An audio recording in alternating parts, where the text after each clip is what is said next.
Hello, and welcome to the Weekly Stuff Podcast with Jonathan Lack and Sean Chapman. We are here to talk about stuff, and this week, we are very sad. Yes, at least we're sad for different reasons than we have been a lot on this podcast, I feel like, recently. We have some cool stuff to talk about today. Yeah. We're going to talk about some different... Basically, this is going to be a catch-all episode. We're going to talk about some stuff. We're going to talk about some news. We're going to do a little Nintendo chat. And at the end, we might do my mini Wii U retrospective, which I've wanted to do before the Switch comes out, because I feel like I should just try to sum up these 4 years of the Wii U. Yeah. If that's possible. It's been a weird road. But...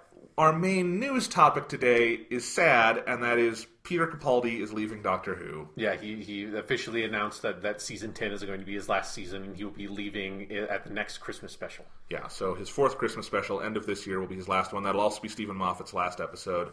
So a lot of lasts riding on that. Yeah, it's another big sort of reset for Doctor Who for Season 11. And I think we both have very complex emotions about this. Yeah. My primary one, though, is sadness. Yeah, it feels like he just got here. I know. Even more so than it has in the past on Doctor Who, I feel. Yeah, and so we're going to break down a lot of that. I will just say, I remember that when that was announced, that was the same day as a lot of the travel ban stuff was going down. We had just recorded and we weren't able to talk about it. I was also having a very bad day at work and some other stuff. And I felt like the world was kicking me in the nuts that day. Yeah. Like my car, the power steering went out, my new car, and I had to go get it. Like all this stuff. And then Peter, and I was like, you were the one thing I was looking forward to, Peter Capaldi, was continuing to be the Doctor. It's the thing that I've had to keep on telling myself is that we still have like a whole season of his Doctor Who left, Yeah. So and, a new Doctor is exciting, even if one is leaving, and you got to remind yourself of that too. But it's just like it came on a bad day already, and I was like, "Fuck! I hate the world right now. I just hate the world." And I love Peter Capaldi. I can't wait to see what he does next. I'm sure he had good reasons. Blah blah blah. But it's sad. Yeah.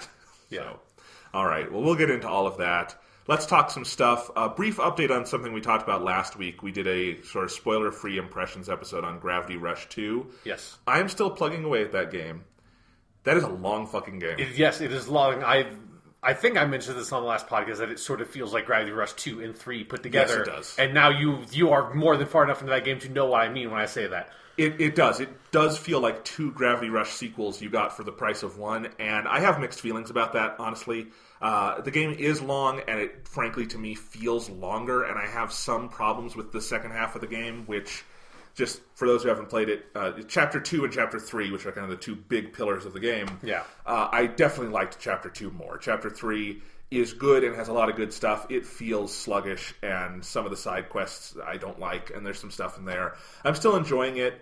It's a game that, I'm kind of excited to be done with just because it's long. But I'm enjoying a lot of it. It goes for some things near the end of Chapter 3, and I assume in whatever's to come. Yes, no, the boss fight at the end of Chapter 3 is insane. It goes full anime. it's where you remember that the guy who's the director on the Gravity Rush series used to be the guy who's the director on the Silent Hill series. Okay, that makes sense. It's like, it makes a little bit more sense where that fucking boss fight goes. When you're like, oh right, yeah, he used to work on horror games. Okay. Yeah. I mean, if I were to say any more critical things about the game, one thing I've noticed in the structure of the game design that I don't like in Gravity Rush 2, that becomes more apparent in the second half, is an awful lot of quests and side quests rely on you do an activity, and it's kind of interesting. It's often, breaking whatever the main mechanics of the game are. You do something else with it, but then that side quest makes you do it 3 more times with increasing difficulty, and a lot of it does feel at a certain point like it's artificially extending the length of the game, and I didn't like some of that. And it also comes up in the second half. Remember in Halo 5 when there's that one boss you fight 5 times? Yes. There's kind of one of those in Gravity Rush 2, and it annoys me a little bit how many times you fight Redacted in Gravity Rush 2. Okay, yeah. And it builds to something cool. Yeah. But I guess I didn't have a problem with it because it feels like it is more justified why you're fighting that character multiple times than something like Halo 5. It's just not. It's the same thing I had with Halo 5, though. It's just not different enough between the ones. And I don't know if Gravity Rush, frankly, its fight mechanics are deep enough to support the number of boss fights it goes to in the second half. But, I mean, there's a lot of stuff I like. There's a very cool sequence near the end of Chapter 3 where you're going through this, like, glass dome kind of world. Yeah. And that's like, oh, I want more of that. That looked cool. So, yeah. Anyway, and there's some fun stuff. There's two side missions in particular I love from the second half of the game. One is where the game just decides to become a detective visual novel for that's a good one. half an hour, and that one is fascinating, and I basically want a Gravity Rush spin-off where Kat just becomes a detective, because that was a lot of fun. And then one where you have to stop this little boy's dad from drinking and try to break his alcoholism.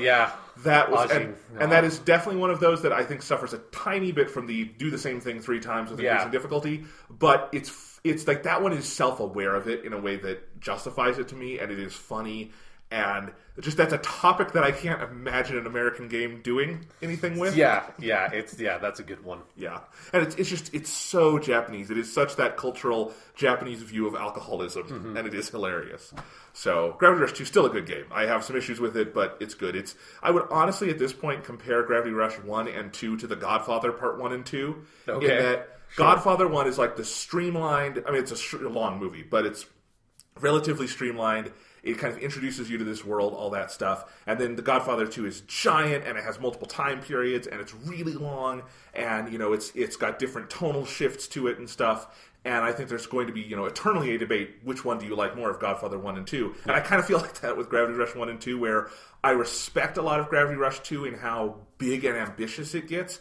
Part of me likes the simplicity of Gravity Rush 1 more, but that's not to negate that they're both really interesting and utterly unique games. Yeah. So, yeah. I'm excited for you to finish that game because you're close where you are. Yeah. And I want to talk about the game as a whole. Right. Finally. I'm excited to finish it too because I have other games I want to play. Yeah. In fact, I got in a game from Amazon this week, Digimon World Next Order, and I'm excited to try it out, play some more Digimon. If nothing else, that game has fucking amazing cover art, and if you haven't seen it, you should go. Yeah. It's kind of like Cyber Sleuth. It's, a hand-drawn anime thing, and it's gorgeous, and it makes me want to play that game. Very rarely these days does cover art make me just like, I want to play this. That is a game. I still don't know anything about that game. It has Digimon in it. Yeah. It is. I think I saw a trailer for it, and it looks like it has like a real-time combat stuff instead of turn-based. Yes, and it's also like AI-driven, so it's a very different game than Cyber Sleuth, but I'm excited to give it a try, at least. Hopefully I'm done with Gravity Rush 2 by next week. I think I will be. You definitely will be. Yeah. So. You have, there's like, because I guess we could just say that like the game has a weird structure whereby it has 2 really huge chapters, like a prologue, 2 really huge chapters, and then like at the end of chapter 2 or / chapter 3 because they number it weird. It basically rolls credits like Metal Gear Solid 5 rolls credits halfway through that game, but then Gravity Rush 2 has an epilogue, but that epilogue it's like 3 hours or something. Like it's not crazy, but it is a capper on that story. It is. It rolls credits abruptly. Yes, it does. Yeah, you basically finish a fight. You feel like there has got to be a lot more story left, and then it's running credits, and at least like there's story going on in those credits, so you kind of just ignore the credits because it does not feel like they should be running right now. Yeah. And then some cool stuff happens. But yeah, it made me laugh that the credits run there. Yeah, definitely, that is a Hideo Kojima thing to do. Yeah. But anyway, the only thing more Hideo Kojima would be at the end of every episode. It like says written and directed by whoever the director of Gravity Rush is. But they don't do that. Thankfully. No. Yeah. Anyway, so that's Gravity Rush 2. It's a game. What have you been playing? I have also been playing a game. I have been playing 2 games, actually. But the first one that I've been putting a lot of time into is Yakuza 0, which is a game I was hoping to have been able to talk a little bit on the podcast last week because it was supposed to get here last Friday, and then it got here this Tuesday. So I haven't gotten to put quite as much time into it as I would have liked, but I put like 20 hours or something into this game. And it is really fucking good. Like, I've never played any of the Yakuza games before, and I was never even really particularly aware of them, even though they have all of the mainline Yakuza games have come out in the West in like different states. I think only the first one was actually like dubbed and everything. And looking at it, like I was doing some research on it the other day because I was just curious about how this series has sort of come over here, because it feels like Yakuza 0, which is a prequel to the original Yakuza, is the first one of these games to like really get sort of more widespread acclaim, even though it's not like setting the world on fire necessarily. I feel like the gaming sort of criticism community has suddenly like flocked to this series all of a sudden. You will see it on major gaming websites being discussed, which you might not have for like Yakuza 5 or Yeah, something. exactly. Yeah, because Yakuza 6 is coming out next year, and a remake of Yakuza 1 called Yakuza Kiwami is coming out later this year, and I'm excited now to start playing those games if I'm finished with fucking Yakuza 0 by then, because it seems like it's going to be long. But anyways, Yakuza 1, the original Yakuza 1 had like a full celebrity voice cast and stuff, and it's weird to think about like they really tried to push this series over here in the West by having a celebrity voice cast, and then immediately they're like, nope, like, we're not doing that ever again, because these games have a shit ton of voice acting, if Yakuza 0 is any indicator, and so they have been sort of like slowly trickling over here, usually like a year or two late behind the Japanese release, and so finally Yakuza 0's got over here. The critical community has sort of flocked to it and gotten enough attention, and there have been enough people saying that, like, Yakuza is a lot like Shenmue, which it kind of is. It's not as much like Shenmue as I thought it was going to be, which is not a bad thing necessarily, but there is some sort of like DNA because both of the series are made by Sega. So I decided to jump in with Yakuza 0 because everyone was also saying that since it's a prequel, you can just go in and on this one and not have to worry about a bunch of story stuff that obviously a series this old has built up. And I have to say, like, everything I have read about how good this game is absolutely true. It is so unique. There's no game like it on the market I've ever played. Even something that has some similarities like a Shenmue or, you know, like vaguely like Grand Theft Auto. Even Yakuza is open world, but it's not like huge open world. But some of like the stuff of the cutscenes and stuff feels similar to how Grand Theft Auto handles that. But Yakuza definitely has a really fascinating, unique sense of itself and its tone, and that it is able to vacillate wildly from like main story stuff where you're seeing, you know, people being murdered in like this like intense Yakuza melodrama and cutscenes that can go for like 20 minutes and stuff like that, and then you can go to doing side quests on the street just given to you by random people. That is some of the goofiest stuff I have ever seen in any video game I've ever played. It's Yakuza can make you, I mean, quite literally, it can make you tear up, and then like 5 minutes later, you're just laughing your ass off because you're running a side quest for a woman who is desperately trying to tell you that she needs a visa, but because she's foreign and she can't pronounce Japanese properly, Kiryu, your main character, keeps on hearing it as pizza. So you go get her a pizza while she's like, no, I need a visa, but he keeps on hearing pizza. So he goes and orders a fucking pizza, and it's this insane side quest that like ends with it's all product placement for Pizza-La, which is a pizza place in Japan. That is brilliant. It is so brilliant. It's so funny. It's so dark and serious, and it's if like you, Jonathan, I know, and for myself, you really like Yakuza movies. There's this game, you need to play it because it has some of that like perfect melodrama of like the opening of the game. Within the first like 10 minutes, there are people threatening people to say like, oh, you're going to have to cut off your pinky to like, you know, make amends for this mistake you have made. There's a Yakuza boss that is in jail who's doing time, who's like fallen for someone that's like that you're waiting for him to come back. And there's all this infighting between different lieutenants that are all working for like the Dojima family, but they have their smaller families working under them that they're trying to sort of vie for position of being like a captain, so to be Dojima's right-hand man. And then like in the distance, there's the Tojo clan that's above them all, that's sort of like really organizing things, but I haven't even gotten to a point where I've seen anyone who's a direct part of the Tojo hierarchy, and as I'm still working on the Dojima stuff, and it's like, it's all those sort of like basic structural things you expect from a plot in a Yakuza movie, and they throw it at you right away, and it feels so, I felt so at home in this game immediately with all the stuff I was seeing, and the dialogue and the vocal performances are fantastic, and all the dialogue is exactly the kind of shit you want Yakuza dudes to be like yelling at each other intensely in a room when shit goes down. There really is no purer, better form of Japanese acting than Yakuza yelling at each other. Exactly, yeah. It's and there's just the chapter 1 of this game is such a fucking perfect way to try to introduce someone to the strange tone that this game has, because again, like, it does the intense, like, macho melodrama stuff that you expect of Yakuza movies, and it can also be incredibly silly. And so, like, the first chapter of this game, you go from, like, hanging out with your buddy and going to a karaoke bar and singing karaoke, and all of the mini games in Yakuza are incredible because they go for them like 110%. Like when you are doing karaoke and you're doing this whole rhythm game thing, and if you're doing well at a certain point in the song, it just like, because Kiryu is just up there singing his fucking ass off, and he's actually singing a song that's like, as far as I could determine, has been like custom made for this game. And then when you get far enough into the song, it just shifts into this like alternate reality music video world where all of a sudden it's like him and his two buddies standing on a stage with like rocker gear because it's a rock song they're singing, and it's like all these like cuts and stuff. And there's another song you can sing at the karaoke bar that when you get deep enough into it, it just shifts into a music video world because it's a sad song of Kiryu at the bar with a drink, like singing to himself and like remembering his childhood where he grew up in this orphanage run by a Yakuza dude. It's like, so the mini games are incredible because they go for them 110%. So you're singing karaoke and it's fucking hilarious.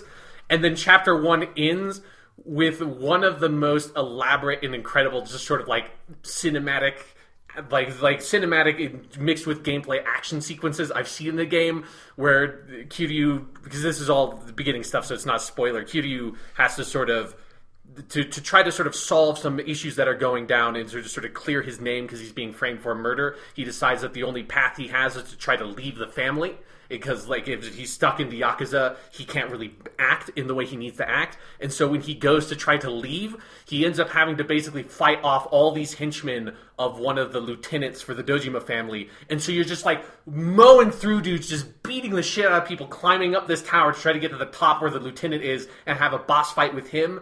And it's so incredible the way that like it just propels you forward, and if, like to the point where you start just like beating up people in a little office, and then at some point you're like drop kicking a dude through a bathroom window out of the 5th floor so hard that like he drop kicks him through the window, and Kiryu goes through the window with him and has to grab onto the edge at the last second or he's going to fall all the way out. It's so fucking good. It's hard for me to sort of explain how amazing this game is in some places, because it just, whatever it does, it goes for it 110%. It is like the Narukami of video games. Like, it's whatever mode it is in, it will do everything it needs to make that as extreme and incredible as it needs to be, whether that's the melodrama, the action, the mini games, the weird comedy, and the sub-stories. It just fucking goes for it constantly. It's so endearing, and it's like it's a game that I just can't put down when I start playing it. I just have to like keep going on whatever I'm doing, whether it is just like doing the fucking disco mini game that is so incredible, or it's what I'm doing right now is I've opened up this whole real estate business thing where I'm going around and like buying up territory around the city and sort of getting the income from their places, and the more territory you get, the person who owns that area, who's like they call them one of the 5 billionaires that owns the different sections of Kamurocho. You have like different showdowns with them. Like I just had a karaoke showdown with one of them where he just basically said, if we're going to do a karaoke thing, and if I get more points than you, then I get 10% of your thing, or if you get more points than me, you get 10% of my thing. And I kicked his ass at karaoke, and it felt real good. This sounds like a game I would enjoy. Yeah, no, it's fantastic. While you were talking about it, I went ahead and put it on my list for the year of things to play. Yeah. It's out of stock on Amazon right now, which is an amazing thing. Yeah. It is. We've talked about this before, how amazing it is, because I'm looking at like the special edition box you got of this game, and it's like, this just didn't happen in the last generation, where games like this they might get released over here, but they didn't get these kind of releases. And it's a testament to how well the PS4 is doing, and how just on what solid footing the industry is in that zone right now, that you can get this stuff over here so easily and with such wide acclaim and marketing. Yeah, because it's something where, again, even though this series has clearly been the perfect series for me the whole time, because the basics of what this series has been like that for a long time, like I've just never noticed it because it's never been out there in a big way. Like I just only ever heard about it as like, oh, it's like a weird open worldy kind of like game from Japan. But it's like I never really thought about like, oh, this game might be perfect for me, you know? Yeah. And it totally is.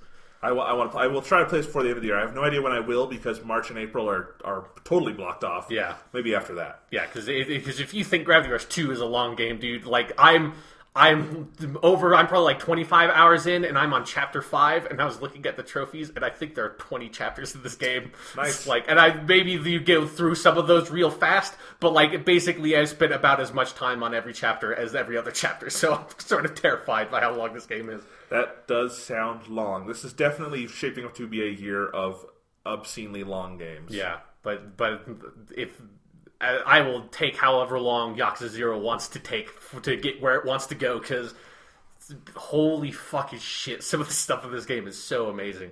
Nice. Yeah. Awesome. All right, what else have you been playing? I have also been playing Fire Emblem Heroes, which is the newly released mobile game from Nintendo to follow up on their Super Mario Run stuff.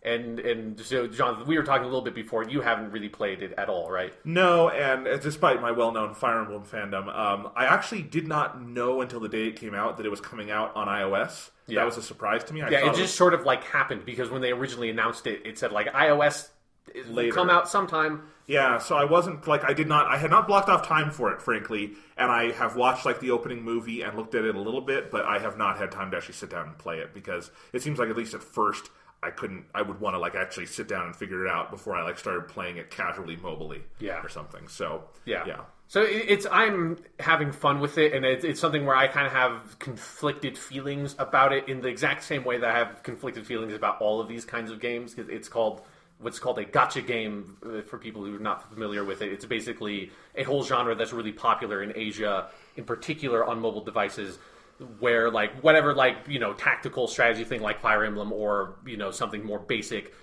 in terms of like the core gameplay, what these games are really about is sort of collecting these heroes or whatever they are and sort of leveling them up, and it's all about like you get like a certain amount of stamina, and it's going out on different quests, and each one takes up your stamina, and then like, oh, well, if you run out of stamina, you can, spend one of your premium currency to get it that you can either get by doing things in the game that at some point in the game you're going to get to a point where it's very hard to get that premium currency for free, or you can drop some money to get it and fill up your stamina and go out on more missions to sort of like either to get premium currency early on, or eventually you'll be playing the game to try to get stuff that'll help you level up your characters, or like or combine your characters in different ways and get them different skills. And it's a genre of games that is like really heavily built on like front loading you with a lot of like very easy stuff that you can get into, and then the more time you spend on the game, the deeper and deeper and deeper it goes into like a really harsh, steep grind that slowly is supposed to wind you down to get you to start buying stuff.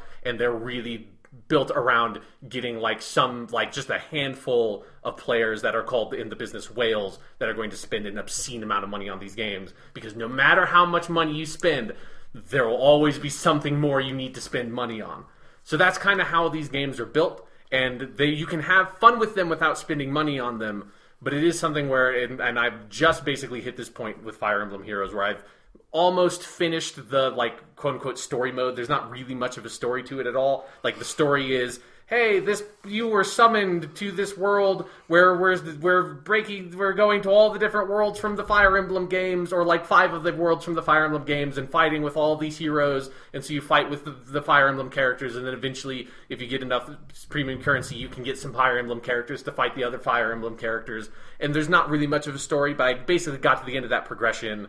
Like the last story mode mission thing is really, really hard, and so I need to level up my guys if I actually want to finish that, not if there's like some big reward for finishing it. But it is like, I feel like getting to that point, have just sort of breached the edge of the game where it's like, oh, you see it. You see where it's like, there's not really an easy way for me to get any more premium currency for free anymore, is there? Like I haven't managed to get any like particularly strong characters out of like the lottery thing in the game.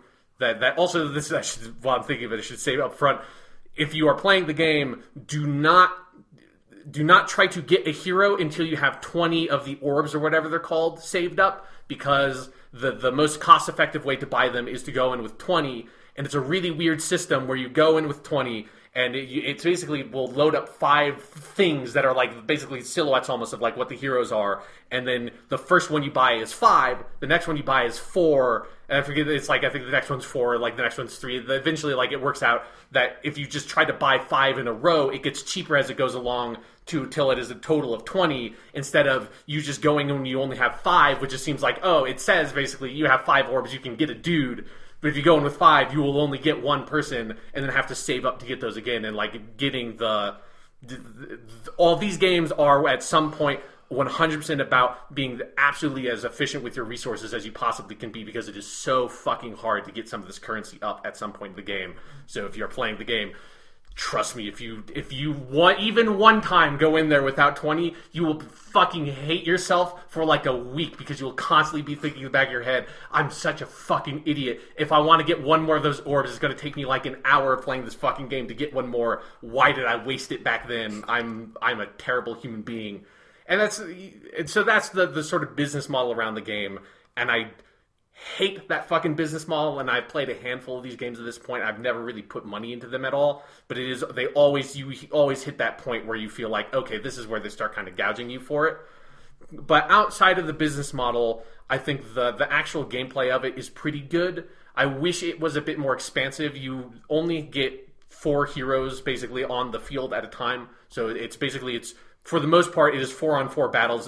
When you get to the higher difficulty points, the enemies will have 5 or maybe 6 people. But the whole battlefield takes up just your screen, and so there's no scrolling. Like, it's just like whatever like the grid number is on your screen, and there's no more room in the battlefield. So it's a pretty tight, really short sort of Fire Emblem fight, which is, good for it being a mobile game that like you can get through these fights very quickly generally. But then it's also, you start sort of feeling like, oh, you can't really have that wide a variety of characters employ at any given battle. So it's like I've basically spent the whole game having like one person who is kind of like a magic and like blue or whatever, because they have their weapon triangle of like, green, red, blue, and it's some weapons that fit into that, and then different magic types fit into that. And so it's like the rock, paper, scissors thing.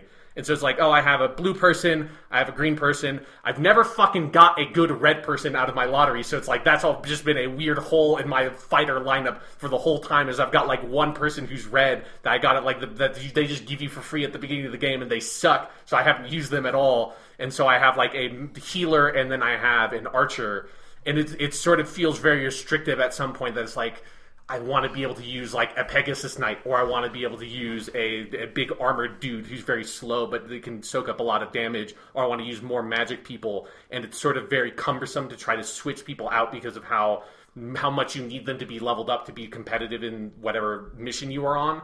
And so it feels sometimes very frustrating that I want to be able to use more different kinds of units and sort of make use of their different powers, but you really can't at all. And so that's something that I've had a lot of frustration with the battle system. But it is, for just sort of like dropping in for like 5 minutes and going through a quick little thing, it is fairly fun. Like, it's not really deeply tactical in any meaningful way, or at least I haven't fought any battle where I felt like I really need to think about where I'm going to move and how I'm going to do this. I've just basically been doing it completely on instinct and getting by totally fine, with like 1 or 2 exceptions. But like, it is, for like a short time, I think it is kind of fun. But I think the vast majority of players will hit a point at some point in them playing it, whether you put an hour into it or you put like 10 hours into it, where you are going to either be the person who spends money on this game, or you're going to be the person who backs away because you don't want to spend money on it, and there's really no point to keep on playing it when you're not spending money on it. Well, luckily, if Fire Emblem Heroes isn't your cup of Fire Emblem tea, there's a lot of other Fire Emblem games coming out. Yeah.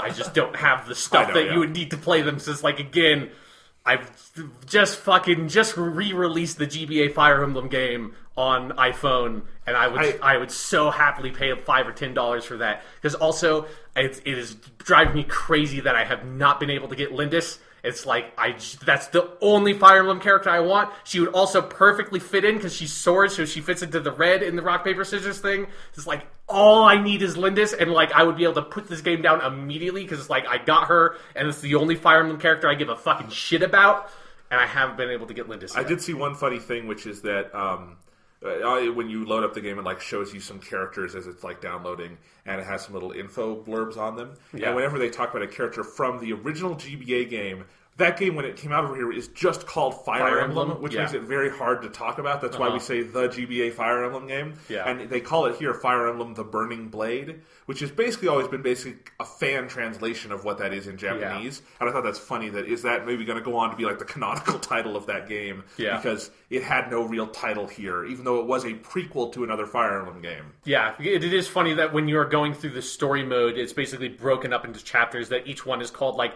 The World of Burning, The World of Awakening, The World of Conquest. So it's like all the different subtitles from different Fire Emblem games of like whatever heroes are from that are the ones you're going to fight in that. And it was like, because it's like I can never remember what the like Japanese title of the Lindis Fire Emblem game is. So I like when I got into that, I was like, oh shit, these are the characters I recognize. Because I don't think there are any characters, or if there are, I didn't really remember them from the Sacred Stones one, which is the only other GBA game I've played. It's a good game. Yeah. All right, well, cool. So that's Fire Emblem. Yeah. It's free to play, so there's no downside to just sort of giving it a shot. But I do want to like have people be aware that's like if you have not played one of these games before, like it will get you eventually, one way or the other. If you have a crippling gambling addiction, maybe stay away. Yeah, no, definitely stay away, because I mean there are like it is something which one of the other weird parts about this genre of games is that I have like actual serious like moral issues with the way they are structured and the way they psychologically pressure you to try to spend money on them when there's no end game, there's no stop to like there's no point where anyone who, if you want to start spending money on this game, where it's like, okay, I'm done spending money on it, they're not designed to ever have that point. And so it's like there are stories of people spending like their life savings because they've gotten obsessed with one of these games and they have an addictive personality type and it like ruins their whole life. So it's like that's a fucking thing that it's sometimes hard to grapple with when you're just having fun while you're like in the bathroom doing a fucking stupid Fire Emblem fight. Yeah, I mean that's honestly a question legal wise for the future of games. Is someone's gonna have to crack down on free to play games eventually, especially in that kind of intense genre. Yeah, when they're that predatory. Yeah, but not yet. Yeah. So stick to actual paid games. You will spend less money on them, possibly. Yeah. Who knows? Yeah. All right. Well, let's go ahead and move on to our news. Our first piece of news is our sad piece of news, which is that Peter Capaldi announced last week, Monday actually, so right after we recorded our last one, that he is departing Doctor Who at Christmas 2017, so the last episode of this year. So we've got the full season 10 coming up, 12 episodes, and then the Christmas special. That is also Stephen Moffat's last episode as showrunner. Last episode he'll be writing for at least the foreseeable future. Yeah. Chris Chibnall is taking over for season 11, which will be airing next fall. They've said that like they've put out the timeline. That'll be fall 2018 is when that'll start, and that will have a new Doctor, obviously, although we're going to meet that Doctor at Christmas, which means we're probably going to hear casting on that soon. Yeah. Because they're going to have to shoot that Christmas special pretty soon. So there are so many things we could talk about here. But of course it starts with even knowing Peter Capaldi, and that was a name we both knew when he was announced. Yeah. I'd seen him in things, and it sounded so exciting. Even knowing how cool that sounded, neither of us were prepared for how good Peter Capaldi has been in this role. Is that a fair thing to say? No, absolutely, yeah. I don't think it was possible to be prepared. He has become, without question, my favorite Doctor, and part of that is just I think he has propelled Stephen Moffat and the other people working on the show to write better material than has existed in modern Doctor Who. Yeah. Period. If you look at especially Series 9, but also some of the better pockets of Series 8. And it's sad for a couple of reasons. One, just I felt like I wanted more time with this guy. And we do get another year, and it shouldn't be ignored that we have a third of his run left to watch, and we shouldn't eulogize too soon. But it is sad that we don't get more than that. And I guess my other frustration, and it's something I want to talk about, is I think Doctor Who as a show might be in rocky waters if it can't get a lead actor to stick around for more than 3 years. Yeah. Because this is 3 Doctors in a row. And David Tennant was a weird situation because he was 3 seasons over 5 years, so that's a little different. But both Matt Smith and Peter Capaldi feel like they're leaving prematurely, and it's feeling a little whiplashy at this point. Sure, yeah. And I just wonder if there comes a point where it would be nice if the show had a Doctor for longer, just so it can settle into its own rhythms for a while. Yeah. And I wonder, luckily Stephen Moffat has not set any long distance arcs in play for Peter Capaldi, so it doesn't seem like it'll be tough to write him out the way it was clearly for Matt Smith, because nothing in Matt Smith's last season was building to a. And then the exact opposite, because it's like they had introduced a new companion halfway through his last season. They introduced a new costume. They introduced a new TARDIS interior. They introduced a new opening theme treatment. It's everything about the halfway point of season 7 was we're totally reinvigorating Doctor Who. And it's Matt Smith immediately announces he's leaving. It's well, fuck. Yeah, and I doubt, unless season 10 is going in a direction we don't anticipate it going, that's going to be the same feeling here. Yeah. But it's still whiplashy, and I just worry about the state of Doctor Who especially because Peter Capaldi for so long sounded like he was up for staying. It does make you wonder if there was external pressure from the BBC or Chris Chibnall or something going on there. You don't know. Yeah. But it's just a little troubling because this is the second Doctor in a row leaving fairly unexpectedly, I think we could say. Yeah, I think I'm not that concerned about it, just because I feel it's hard to sort of to establish a trend there, just because I feel the reasons that Matt Smith left and the reasons why Peter Capaldi at least is saying that he's leaving are totally completely different. Where it's with Matt Smith, it's I don't want to be typecast because he was young and basically starting out his larger acting career. That's didn't want to stay on too long, so he would be stuck in everyone's mind as being the Doctor. And then Peter Capaldi is because I've listened to the BBC radio interview that he did where he announced it. He basically said, I've never really done one job for this long. His acting career, he's moved on to other projects. He doesn't stay on for long TV shows. That's never been a thing he's done. And it's something that he said in interviews a lot, because I've seen a lot of interviews with Peter Capaldi since he started playing Doctor Who, because he's very good in them, and I just like him as a guy now, not just as an actor playing the Doctor.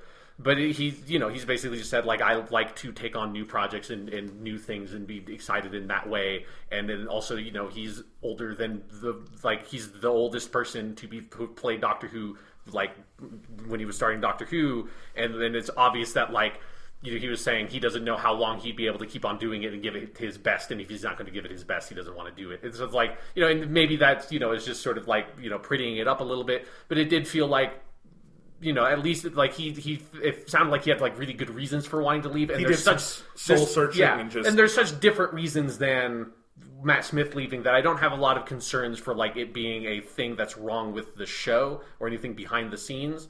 But that doesn't make it not frustrating that because I'm exactly with you. I would have loved to have seen another 2 years at least out of him, just to have the show have that thing that it had back in the classic days of, John Pertwee stayed on for 5 years and Tom Baker stayed on for 7. So it's there was not necessarily an expectation for people to stay on that long, but there's a nice period in Doctor Who history of these two really long sort of stable eras in the show that are two of the strongest eras creatively in the history of the whole show. And it's kind of cool to see that, and it would have been nice to have, especially for Peter Capaldi, who his interpretation of the Doctor has so much to it that it's part of the reason why it feels we just met this guy is because there are so many layers to the character that feels we have not been able to see him perform yet, because he can perform it so deeply that it's there's more and more and more you want to see him do. We were talking about that at Christmas, the Christmas special, that the Return of Dr. Mysterio shows a side of that Doctor we just didn't know was there, kind of. Yeah.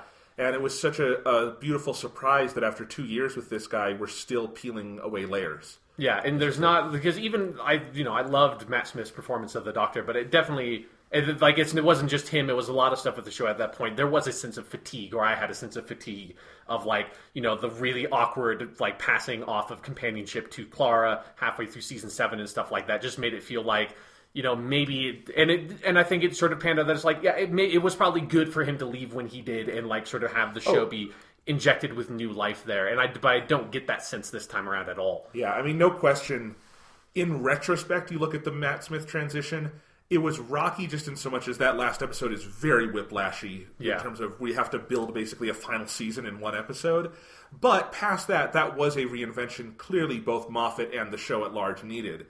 And it's just we're not feeling that right now. Yeah. And, who knows? The other thing that I've been thinking that we don't know that Peter Capaldi would know is Capaldi has filmed season 10. Yeah. And maybe he got to the end of season 10 and said, you know what? That was great. I feel like maybe I've taken the character where I need to take him. Yeah. And maybe he's talked to Stephen Moffat and said, hey, Stephen, if I were to leave at Christmas, what would you write? And he's had that conversation and said, okay, this is the right moment. And that could totally be true. And I don't want to discount that. They know more than we do. Yeah, and I actually had not heard that longer interview with Capaldi. I only saw the brief statement. So I'm glad to hear more of that from him. But, yeah, so, who knows? This could work out perfectly. But it just, on the surface right now, especially because Series 9 was such a breath of fresh life for television in general, not just Doctor Who. You watch that, then we've been off for a year. We're coming back, and it's like, oh, it's almost over. Fuck. Yeah, because there's also just elements of like the way that season 9 ended. Because I've like rewatched that so recently. It's like it feels like he's like kicking back up into high gear as the Doctor. It's like he's sort of like officially donned a more like properly doctorish costume than his hobo-ish look that I love in season 9. But like a part of that was like him being like, yeah, I'm going to throw on the fucking red velvet coat. I'm going to be this badass motherfucker. And he gets his new sonic screwdriver that we've seen in 2 Christmas specials now because of how like weird the fucking schedule has been with taking this year off. But it's like, it does feel like they're building up to what felt like, and again, who knows how season 10 goes in terms of the narrative. But you could totally imagine after the end of season 9 that it's like, we have 3 more years of this character. Like this is where, this is where this is where Doctor Who happens. This is like where classic Doctor Who happens of just like random fun adventures in the galaxy that don't have a larger narrative. Like that's in my mind. That's like what that moment was sort of building up to. And even obviously like, a lot of that is my imagination and me, like my attachment to certain eras of the show. But it had that feeling of like the Doctor is back. And it is sort of weird to get that like shocked in the reality of like, oh fuck, it's like he's not going to be back for that long. Like it's not necessarily even reasonable to ask Peter Capaldi to stay on for like that long. But it sucks because it's like you just wanted to see so much more of this character. In episode count, he will be he will have fewer episodes than either Smith or Tennant, and that just. And I know that's a small, petty thing, but it's one of those stats that's like, fuck. Yeah, because it feels like if he had like 5 years, it would just be like, oh, he's the new Tom Baker. Like, he's the new person that everyone thinks of when they think of Doctor Who because of how much of a presence he can have and how like deep he can go into that character that it felt like, because there was a fairly large section of some of the audience of the show that was hesitant to have an older actor play the Doctor because obviously a lot of new Doctor Who has been about a certain amount of sex appeal in the character, and I feel like the way that he's just sort of like completely destroyed any sort of concerns about anything about that and showed that's like that's not what the show is about. You don't need that side of the character. That's not important. That's like in rediscovering something about the character that I feel like we haven't seen since classic Doctor Who, which has just made it feel like if he had that much more time on the show, you would be able to look back on this era and just be like, that's like the definitive Doctor Who performance. And maybe it still will feel like that, but I think it's harder to sort of look back at it when it's like relatively truncated in the whole history of the series, that like it doesn't have that like triumphant feeling that like the Tom Baker era does, Yeah. Well, we can say this at least through 2 seasons, and who knows what'll happen in series 10. Whatever we're maybe going to lack in quantity, this era has had in such spades in quality that I still think it's going to stand as a pillar of Doctor Who history. For me, for sure. Like, he's, like, I mean, I've never had, like, ever since, like, I started my full rewatch, I've never really had to, like, soul search myself and be like, is Patrick Troughton really my favorite Doctor anymore? Like, is that really where I'm falling? That's, like, even, like, going back and rewatching those eras, like, it's always, like, when I go back to the second Doctor, it's like, oh, fucking yeah, like, this dude is a fucking thing.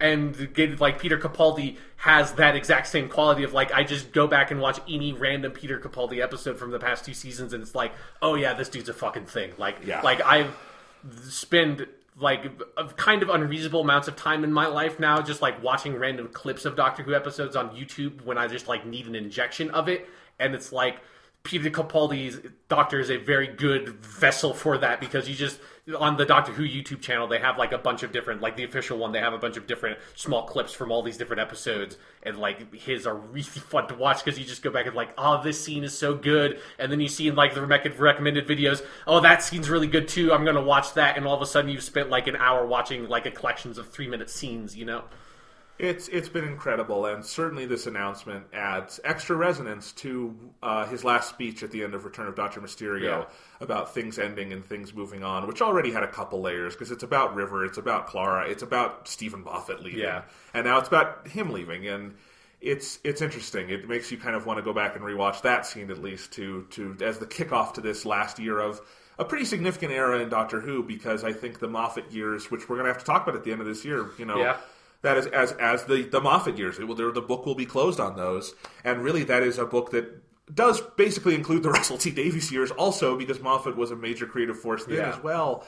And I do think there is this sense of culmination to it, to me at least, of the Russell T Davies years and the things that were both wonderful and rocky about those, into the Moffat transition, which was so inspired but also messy, and then Peter Capaldi comes in and it just kind of clicks into place, and the show goes to these levels that it's never been to before, at least in the modern era. And it's exciting, and it's going to be so exciting to see what this last year is, because it's the last year for a lot of things. And to transition the discussion a little bit, I don't want to ever play the game of who's going to play the next Doctor. I think it's a stupid, insipid conversation. But it is always worth talking about, well, what should come next in kind of a tonal sense. And I've been thinking about this a lot, that if there was ever a time, I think, to radically change up our vision of who is Doctor Who, I think it's after Capaldi. Because I really don't think after Capaldi, and after everything that's happened, creatively over these last few years, and what he's brought to that performance, and how he's basically reanalyzed kind of the archetypal Doctor Who and basically done the definitive version of that for our modern times. I don't think you can have another middle-aged white guy. I don't think, frankly, you can have another guy in the vein of Smith or Tennant. I think you have to go in a different direction, because I think anyone who follows Capaldi is going to have an uphill battle, especially if they are cut from a similar cloth. The discussion of should a woman play Doctor Who, if ever there was a time, this is the time for that transition, I feel like. Because I think you have to go somewhat radically different, or else you really it would be really tough to follow this guy. Because it's something where I fundamentally agree with you, and it's something that's kind of frustrating of, like, now that Peter Capaldi has done it, and it just feels like, yes, finally we can have someone that's, like, over fucking 30, playing Doctor Who. It felt like, obviously, like, David Tennant, like, looks younger than he really is, but still, like, but he also played the Doctor, didn't play the Doctor younger than he really is, but, like, the facade as younger. And it's like, it was kind of, even though I am a big fan of those actors and their performances, like, it was a little bit frustrating for, like, the Tennant and Smith years of, like, I want a more mature actor playing this character, because that's like the way it was forever. Like, other than Peter Davison with the Fifth Doctor, which like was a big departure and it was a very different thing. Like, it's always been a more mature actor has sort of taken this role and done that with it. And it's like, it's so good to just feel like, yes, like Peter Capaldi has proven that you don't need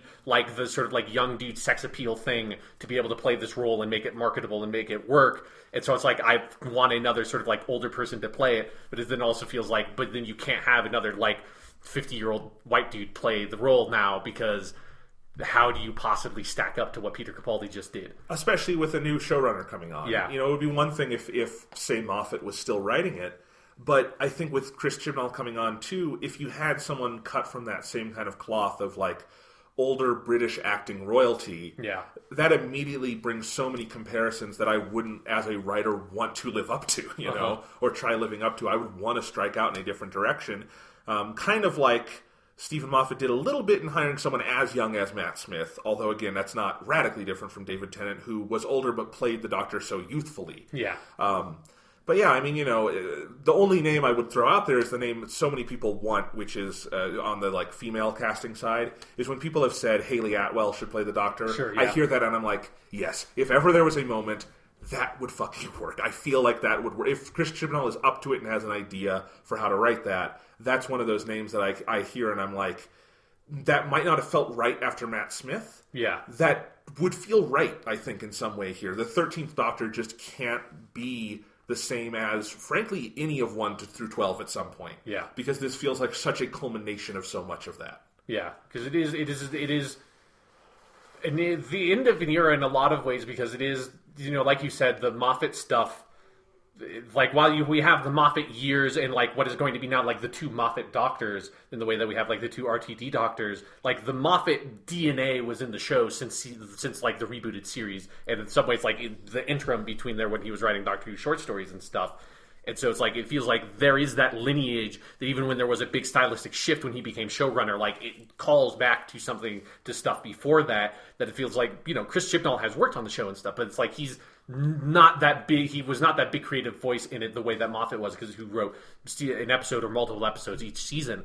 That it's like there's an opportunity and sort of like a danger in some ways of now it's like told like kind of like a new perspective that we've not seen, like a holistic sort of view on what Doctor Who is from this guy before, and like him taking over showrunner, like what is that going to be like, how much is he going to change, and what is he looking for in a new Doctor is such a mystery, I think. It is, and it'll be curious to hear how this whole process goes, because, you know, the way it happened with Russell T Davies, that handoff from him to Moffat, is that Russell T Davies was just concerned with finishing his stuff. Yeah. He wrote The End of Time, parts 1 and 2, and he finished that script with the line, "I don't want to go," you know, Tennant exits stage right. And then he handed the script to Moffat. Moffat cast Matt Smith. Russell T Davies had nothing to do with that. Moffat cast the new actor, wrote that final scene of The End of Time, and so literally there is that, you know, hard handoff. You assume that's what's going to happen here, where Moffat is probably just concerned with finishing his run, and then it'll be Chris Chibnall deciding who the next person is and how they kind of enter the series and stuff like that. But it's going to be an even harder shift in some ways because, you know, Doctor Who has been running a long time in the modern era, but we've only had two showrunners, and they were very closely linked. Like, Moffat was he was the guy who was going to take it. He was always the guy who was going to take that. There was no clear number two in the Moffat years, the way there was in the Russell T Davies years. So even though, Chris Chibnall's written a couple episodes, and they're good, and I have no doubt he can do a good job. Yeah, because he's shown he can run a show before with Broadchurch. Yeah, absolutely. He's a smart guy, and he likes the show. It is going to be just a big question, like, what does that look like? We have not had this different a voice on the show yet.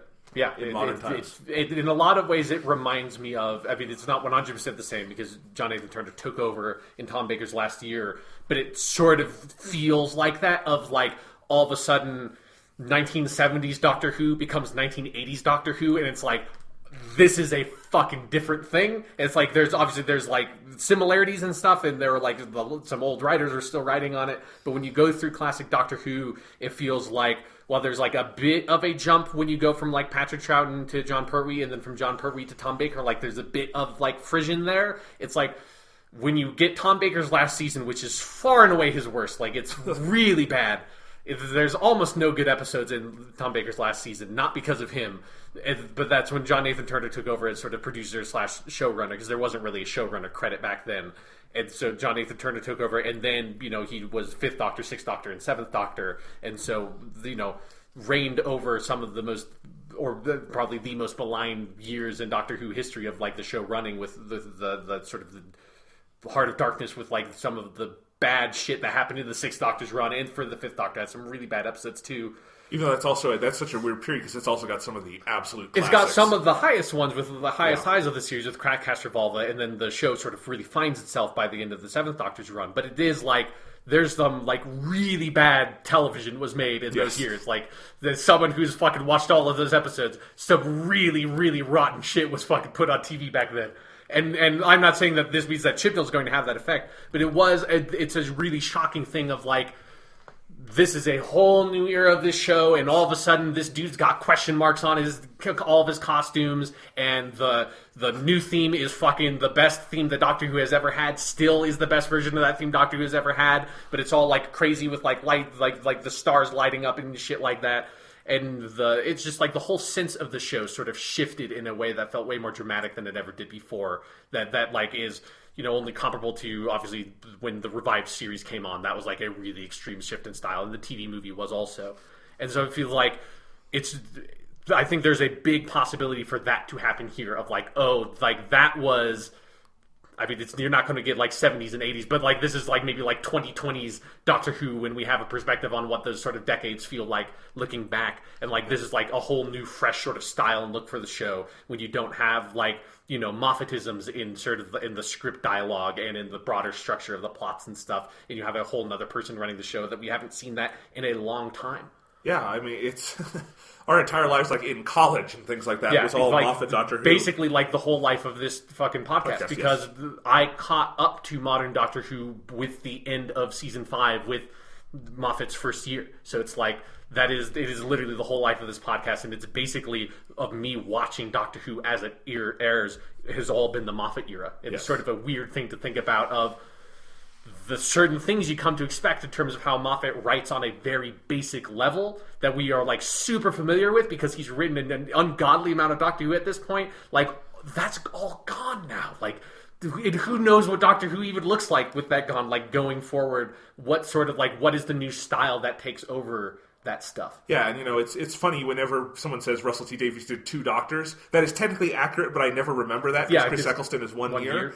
And him to Tennant is one of the, frankly, smoother transitions between Doctors. Yeah, it's maybe like the smoothest transition Doctor Who has ever had. Right, because there really is no stylistic jump between them, for instance, whereas Moffat was fully ready to reinvent the show when Capaldi came on board. But yeah, not just Moffat doing 6 years, but Moffat doing 2 Doctors who had, you know, good-sized runs. Yeah, and normal, average-sized runs. Yeah, so it's just been a hell of a long time. And, you know, again, talking about things we don't know, you're talking about, you know, Chris Chibnall, maybe he's going to radically reinvent it. He might not. We don't know. Yeah, who knows? Like, he might try to sort of replicate some of the... I'm sure, like, not the script writing stuff, but I suspect there's a good chance that he will keep stuff of, like, the TARDIS set might look the same. He might not want to change, like, the opening titles. Like, there's no set in stone, like, this showrunner needs to change all of this stuff when he takes over. Absolutely. But we don't know, and that's the kind of thing, though, that Peter Capaldi probably thought about. Like, he probably talked to Chris Chibnall and said, what are you planning? And, you know, maybe Peter Capaldi thought it's for the best if I let this be a clean break. And that totally could be the right move, to let Chris Chibnall come in and just start fresh. That might be the thing the show needs at this juncture. Yeah. So, you know, as we talked about, it's very sad that we don't get more Peter Capaldi past this last year. And again, don't want to forget we have a lot left. Yeah. At least, you know, 13 hours left, and that's going to be great, and I can't wait. But it's also so exciting in this way of there is so much unknown, and him not being there for the next season, that adds to the unknown, and that kind of is what Doctor Who is. Yeah. So that reinvention becomes even more absolute. It's you know, whatever your thoughts, it is a wildly exciting time to be a fan of this show. Yeah, you know, it's the thing that only Doctor Who can provide is just like say like fuck it, we're do a whole different thing. And you know, like Doctor Who has traditionally survived that even when it seemed like it could not possibly survive it. Somehow it crawls back from the darkness and of comes course, back on air. The big difference between now and the John Nathan Turner years is the BBC loves and believes in this show right now. They are not trying to actively murder Doctor Who in its sleep the way they were in the fucking mid-'80s. Like, Chris Chibnall will have as much support as he needs to do a good job, and if he can't, that's on him, and other factors, of course, but it's not going to be because the BBC doesn't love and believe in this show. It is bigger than ever. Peter Capaldi is, you know, the 4th Doctor in a row to just take it to new heights, both creatively and commercially. And there's no reason to believe that can't continue. And that's exciting. And, you know, I can't wait to see what happens next. I mean, we're going to have a new Doctor announcement pretty soon. It feels like we just did this, but whatever, you know. And it really wasn't. It wasn't like just last year. It was a couple of years ago, but it feels more recent than it is. So it's exciting. And the other piece of news with Doctor Who is that BBC formally announced it will be returning to BBC One and in America, BBC America, on April 15th. So we don't have that long to wait. April 15th, we have more Doctor Who, and we're going to get one last full season. And then at Christmas, we say goodbye to Capaldi. And and also like a thing that's easy to sort of forget in all this news is that we're also, on April 15th, we're going to meet a whole new character in, like, the new companion played by Pearl Mackie. That, like, that's another question mark is, how long is she going to stay on the show? Like, is she good? It's a weird thing of the tendency of Moffat to want to keep companions for a lot longer than RTD did is, I think, another reason why it feels, like, so sudden with both Matt Smith and Peter Capaldi is, like,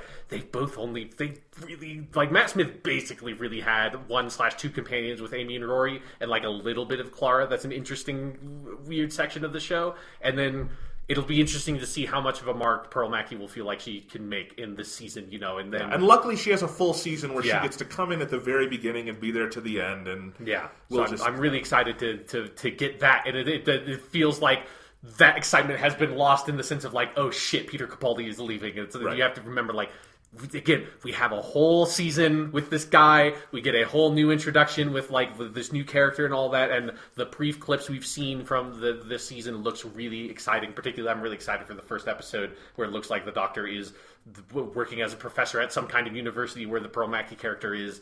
Like, I don't want to get like the dread and fear of the unknown get completely overpower the excitement of what we're getting this year. And I don't have dread or fear of it. Personally, there's obviously a potential downside, but I am excited to see what happens. Doctor Who is on such sure qualitative footing at the moment that, at least through the end of 2017, I'm pretty confident we're going to get some good television. Yes, for sure. And whatever may come after that, up or down, that is what you sign up for when you're a Doctor Who fan. Yeah.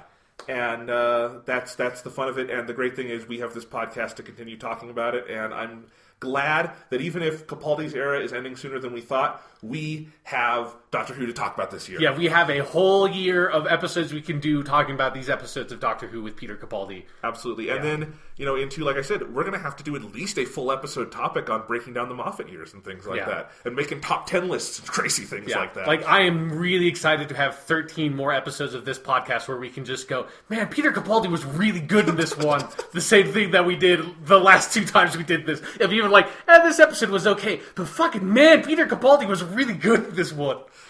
We got repetitive at a certain point, and I was so glad. There was only so much you could say about, like, he was really good. Like, no, but seriously, like, he was even better in this one than the last one. Well, that was the amazing thing about Series 9, was it was just designed for every week them to challenge him in a new and different way. And I wonder if that will continue in Series 10, where every week you're like, he did Hellbent, but I didn't know he had this in him, something like that. It's amazing. So, or Heaven Sent, whichever. Both of them are great, whatever. Yeah. But, so that's Doctor Who, coming back April 15th. Cannot wait. Yeah. All right, let's go ahead and move on. Let's talk about something shitty for a moment. Okay, that's our bread and butter on this podcast is Persona, Doctor Who, and just shitty stuff. Shitty stuff, and nothing is shittier than the DC film universe at the moment, which is apparently I tweeted this. It seems like the DC film universe is the entertainment equivalent of the Donald Trump presidential administration. It does feel like these two things have coincided, not completely coincided. Where they're ideologically fascist, they're really leaky, people keep quitting, and they have no sense of how to do what they're trying to do. Yeah, and people just keep on lying. It's just like, no, and you know that they're lying. It's like, no, you're not. At least there are no negative consequences to the world from bad superhero movies. Yeah. But it is an interesting parallel to draw, because we were drawing that parallel all last year with their fascistic superhero movies. But the specific news this week is, this was rumored a couple weeks ago, but it was specifically confirmed that Ben Affleck dropped out of the Batman movie, at least as director. Yeah. He says he's still going to act in it. We'll see if that other shoe could drop. People are, because... So what's so funny about this is that obviously this had been in development for a while, as Ben Affleck was going to be directing. The writer on this film is Chris Terrio, which is Ben Affleck's script guy. He wrote Argo and got an Oscar for it, and he wrote Batman v Superman and very much did not get an Oscar for it. And, so it's still scripted by him and Ben Affleck, and it's still, apparently he's going to act in it, but he decided not to direct it. And of course there are all sorts of behind-the-scenes leaks about the movie being creatively troubled, like every single other DC movie. This is like the third one in a row where the director has dropped out. This time the director being, WB's go-to guy at this moment, Ben fucking Affleck. And it's just, the schadenfreude at this point is off the charts. Yeah, like, I will admit I had a sort of a weak moment personally, but where I just sort of indulged in the schadenfreude, where I went onto the DC Cinematic subreddit. It's a dark, sad place to go to, of people that just so desperately want the DC Cinematic Universe to be a thing, or like, not just that they desperately want it to be a thing, but they want it to have like already been a thing, right? And I had this moment when I watched Batman v Superman, when I went there, I was just like, I have to know what the people who drank the Kool-Aid are saying about this movie. And it was a dark day, and this was a bright day of being like, what are you responding? Like, how are these people tackling this? And there was a certain weird delusion, and the name escapes me of the director, but it's who's the dude who directed Zodiac? and like David Fincher? David Fincher, yes, that's it. That there are a lot of people that are I'm like, who do you want to direct Batman now that Ben Affleck's gone? And everyone was fucking saying David Fincher to a point where I was like Googling it to see if that was a thing. And I think maybe he said at one point that he would like to direct a Batman movie at one point in his life. But it was like, I just keep, like, it was like 100 comments of people saying that they wanted David Fincher to make it. It's like, there's no world in which David Fincher makes your fucking Batman movie for WB right now. Let's talk about this because there's a lot of names being floated in the rumor mill. And if you recognize that director's name, they're not going to direct it. Exactly. Especially not David Fincher. This is the worst job in Hollywood at the moment because you have to come in and make a movie without any pre-production time, basically now, because they're they probably got a date set. They know when they want it out. You don't get to come in and redevelop it. You have to come in and direct someone else's script. And you have to have on set as your leading man the guy who was going to direct it and did all the development on it. Yeah. No auteur director in Hollywood or near auteur is going to want to go near that because that is a nightmare scenario. There is no world in which that turns out well for them. Doesn't mean the movie has to be bad, who knows, but it will be a company man kind of thing. It'll be someone who can come in and knock out the script and hopefully not be too intimidated by having Ben Affleck, the former director, on set the entire time, probably micromanaging everything, because how could he not? Yeah. It will be an awful job, and it seems like most of the DC movies are awful jobs, hence people quitting and quitting and quitting. But it is, you're not going to get, I saw another rumored name today was Catherine Bigelow. No, what are you talking, no, Oscar winner, is she? Yeah, she's the only female Best Director winner. She's not going to come in and direct your shitty Batman movie. I'm sorry. That's even more of a weird pipe dream than fucking David Fincher. Yeah, at least David Fincher, I can connect the dots of he's directed for WB, he just made a movie with Ben Affleck, Gone Girl, and they're probably friends. But it's not going to happen. Yeah. But I can see where your brain got off the rails. Yeah. It's no. Yeah. Like, as much as I would love to see a David Fincher Batman movie, that sounds fucking amazing. Yeah. There's no fucking way he would ever do it. There's no way that Catherine Bigelow would do it. Yeah. Let's be honest. It's going to either be some indie director you've never heard of getting their first promotion, and it's going to ruin their career, a la Mark Webb in The Amazing Spider-Man. Or, frankly, it's just going to be Zack Snyder. That is the most... That's the darkest way it could But it's the most likely way. They're just going to have Zack Snyder come in and do it because he's done all of them so far other than Wonder Woman. And he's doing Justice League. They still don't have a guy for The Flash. They have a guy so far for Aquaman, but David Wan, is that his name? The guy who directed Insidious and stuff. Yeah. James Wan, sorry. Yeah, James Wan. Very talented guy. I still think he's probably going to drop out of that at some point because it still hasn't shot. They still are apparently making their Cyborg and Shazam movies, and they don't have any directors or writers for those yet. Why are they making a Cyborg movie? Why do they want Cyborg to be a thing? It's so sad. They have all, it's a clusterfuck, and probably it's Zack Snyder is in the Michael Bay Transformers situation where he probably wants to leave, but they are giving him an unholy amount of money, and he's like, I just can't. I want that Scrooge McDuck vault, and I want to swim in it. Yeah. Like Michael Bay says after every Transformers movie, this is my last one, and then they say, we could give you $30 million this time. And it's like, well, okay, well, I will only make another Transformers movie if I could get Anthony Hopkins in it. Right. It's like, we can make that happen. Indeed. What? And I do think they're in that position because as a studio, it's easy. They trust and know this guy. Just have him keep churning out the movies even though they're shitty. It really is the Transformers situation. And frankly, Michael Bay's done a better job with those than Zack Snyder's done with.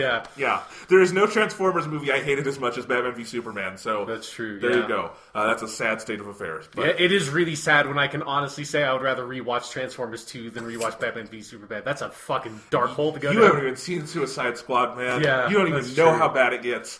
Yeah, so, apparently, that's the only other one, is apparently they're going to have David Ayer do the Gotham City Sirens movie, which they have further in development than a Batman movie. They're going to make the Harley Quinn spinoff before they've made a Batman movie. It's a very strange series of events.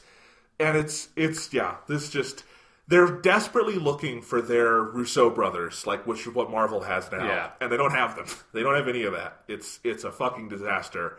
And this is just, the schadenfreude is high. It's like one instance where I do just kind of desperately want, all of this to come crashing down as immediately as possible so that, because it's just like the well is poisoned at this point. It's like you fucked it so hard that's like I want to see good movies out of the DC characters as much as I want to see good movies out of the Marvel characters. So it's like this whole weird House of Cards has to go up in flames, and for like some good like director to be able to come up from the ashes and be like, hey, I've got a good idea for a fucking Shazam movie or something. Like, let me do it. And it is so bizarre that it wasn't even 5 years ago we had Christopher fucking Nolan making these it was things. like the WB superhero movies in the form of the Dark Knight films, like, were on the top of the fucking world, you know? Yeah, they were literally like prestige dramas. Yeah. They weren't nominated for Oscars, but the Oscars literally rewrote their rules because they weren't. I mean, that's the kind of thing that these movies had going, and House of Cards already coming down.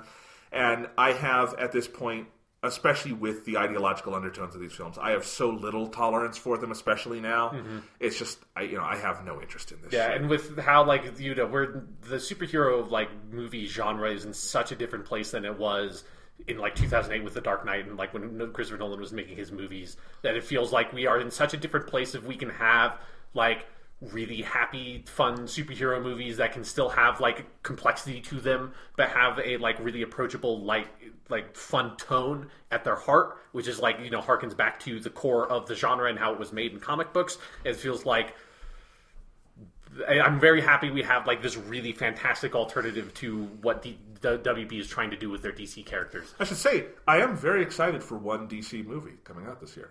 Yeah, me too, because I saw a trailer. The Lego Batman movie, which is next week. I cannot fucking wait for that, and it's legitimately looks like it's going to be the best Batman movie in years. Yeah, I mean, I saw they put out a clip of, it was like the Joker on a plane threatening the pilot, and he, at the end of the clip, he basically lists off all these different supervillains and starts with like Mr. Freeze and Joker and stuff like that, and then eventually he ends it with like the Kite Man and Captain Condiment, and like it's this whole list of like insanely obscure Batman villains that all really exist, and he ends with the pilot asks him like, "Are those guys real?" It's like, "Yeah, they are. Google it." And that's the end of the clip. It's fucking hilarious. I hope we can both go see that and talk about it next week. Yeah, I do want to see it. It looks great.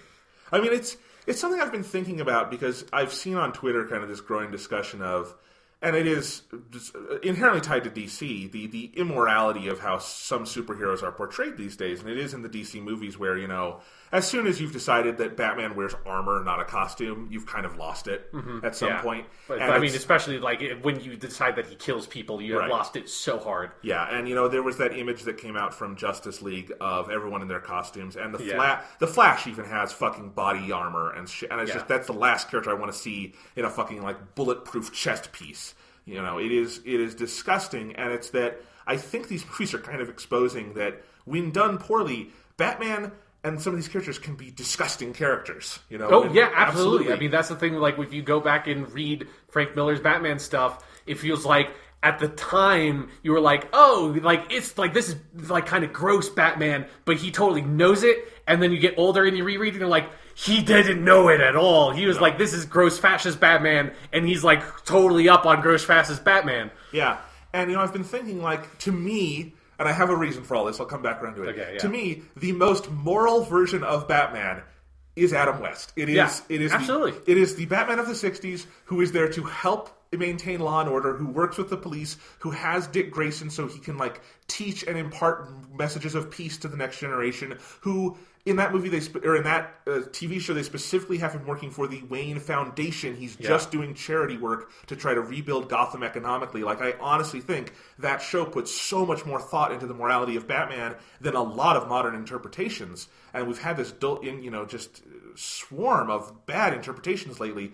Don't forget the Killing Joke movie, and you know, things like that. And it's one of the reasons I'm excited to go see Lego Batman, because it's a fun, family-friendly take on Batman. And I am so sad that apparently we've culturally forgotten that can be a thing. Mm-hmm. And I so want that to be a thing. Yeah. And so I'm excited to see that movie, if for no other reason than it's probably a fun, you know, not completely amoral take on Batman. Yeah, it doesn't have to be like Batman and Robin either. Like, it's not like your two options are not Dark Knight and Batman and Robin. Like, those have never been the two options, right? No, I mean, Batman is a very malleable character. These are all very malleable characters, but they've been twisted to the point of breaking in the current mainstream, and that's sad. So, Yeah, I can't. I hope we can both talk about Lego Batman next week. That'll be a blast. I'm actually so excited for this coming weekend, February 10th in movies, because we're getting Lego Batman, which I'm so psyched for, and John Wick Chapter 2. Right, yeah. Have you ever seen John Wick? Yeah, I saw John Wick. I actually saw it like 6 months or so ago. Great movie. I can't wait for John Wick 2. Yeah. The trailers look great for that, too. I might have to go do a fucking double feature of these two radically different movies. Yeah. But they will be equal amounts of fun. If the trailers and stuff are any indication. I'm just waiting for them to make the Lego John Wick movie. That's where I'm really going in for. It would be great. Yeah. I think Keanu could pull it off. No, absolutely. Yeah, Keanu, love him. All right, let's go ahead and move on. 2 pieces of PS4 news. Yes. One, I just threw this on the outline because I saw it and I thought it was fun. That Final Fantasy 12 remake, the Zodiac Age, right, yeah. coming out July 11th. So excited for that. They're putting out at a good time because there's not a lot else over the summer. So I'm glad. It's like the Final Fantasy 12 stands alongside Final Fantasy 9 as the Final Fantasy game that everyone forgets exists. Yeah. But then there's that contingent of Final Fantasy fans that are like, you people are crazy, this is the best Final Fantasy ever. And both of those games are the two of where the Final Fantasy fans say that, and I kind of actually believe them, even though I've never played those two. I've always wanted to play 9, I've always wanted to play 12. Definitely excited for this remake, and I like the window it's coming out in. Other PS4 news is that there's that 4.5 update coming to the firmware later this year, and they had 2 specific announcements that were interesting this week. One is that they will enable 3D Blu-ray functionality, which they've always promised but never delivered on, but only via PlayStation VR, which is kind of weird. And if you have a PlayStation VR, I guess that's cool. Yeah, it's something. Yeah, it is it's a weird thing to think about of I've never put it on, but the idea of sitting down and watching, especially if we were watching a long movie with that thing on your head, feels like that would get kind of uncomfortable to a point where it's you wouldn't, you would maybe play video games for a long time with that thing on because video games are active and you're directly engaged with it. The idea of sitting on a couch with this fucking thing on your head and watching a long 2.5 hour movie just feels why am I doing this? Why am I just not watching this on my TV while laid back on my couch totally relaxed? Yeah, a little weird. The other one, and this is only something that's notable to me because I thought the coverage of it was hilarious, is that the PS4 will have support now for external hard drives. Yes. Nice feature. I think a lot of people in gaming press don't know that there's an option to put in internal hard drives in your PS4. Yeah. I read a lot of stories that were the PS4 has come with a 500 gig hard drive and there was no way to expand it. It's it's really easy. Yeah, it's one screw. It's cheaper than an external drive. It's more efficient. It runs better. Yeah. I didn't know people had such a hard-on for external drives. Yeah, it's something that I actually have a very specific distaste to the idea of having external drive hooked up to a console at all times. It's something where I'm totally happy to have it be out there and have it be a thing because I know there are people that would very specifically want to make use of that and stuff like that. But for me personally, it's I saw that came out, I was yeah, great. I would much rather just delete and manage the memory on my hard drive than have to have stuff plugged in all the time. Yeah, I mean, I have that for my Xbox One because there's literally no other way. Mm-hmm. But I would much rather go that other way of Xbox One somehow adding internal drives than PS4 adding external. That would be a hell of a patch. That would be a hell of a patch, yeah. No, but it's nice that they're adding it, of course. Features like that are always good to have. But I just thought the gaming press, really dropped the ball on that, of not reporting that, you've always been able to expand it. In fact, the PS4, the launch version, made it super easy because you just slide off a panel. It doesn't even require any screws or anything, and then you do have to get a couple of screws just to get the enclosure out. Yeah. But it is the easiest thing in the world. Yeah. And again, internal drives are cheaper. They're they run better because they're running right there internally. Yeah. There are a couple of headaches with reinstalling things, but it's fine. And yeah, I understand if you're totally allergic to that kind of thing, you can use your external drive. Just for me, it's PS4, put that in there, and then I never have to worry about it again. Yeah. Way better than having... I mean, my Xbox One looks like it's on fucking life support. Because it's got that giant fucking power brick that's half the size of the console. It's got a hard drive coming out of the back. It's got, HDMI cords. If I wanted to, I could put HDMI into the goddamn thing. Yeah. It's just ridiculous. And the PS4 is great because it's one cord. Yeah. Well, I guess HDMI. 2 cords in there, and maybe one coming out the front to charge things. Yeah. It's great. Yeah, it is definitely... it's just having external hard drives running is I don't have to move my console as much nowadays as I have at different points in my life. I've gone through times in my life where it's I just want to be able to move this console to this other TV. Because sometimes It's like I'll have to move my PS4 into different places. It's like I don't want to fucking unplug all this shit and plug it back in. I don't like having that running its fan and generating heat in your entertainment system and stuff like that. It's so much easier to just fucking buy a normal 2 terabyte laptop drive and slap that thing in there. Yeah. No, but I felt this a little bit also when the Nintendo Switch was announced. Yeah. And people were also like, well, how can I use my external hard drives on this thing? It's like, because they have internal micro SD support, and that is, again, to me, such an easier, nicer solution to that problem. Yeah. And it's a weird thing that I guess some people just have. I just didn't know that was such a big contingent of people who just don't want to open their console whatsoever. Yeah. But, yeah. Anyway, so if you want it, external drives for your PS4. Great.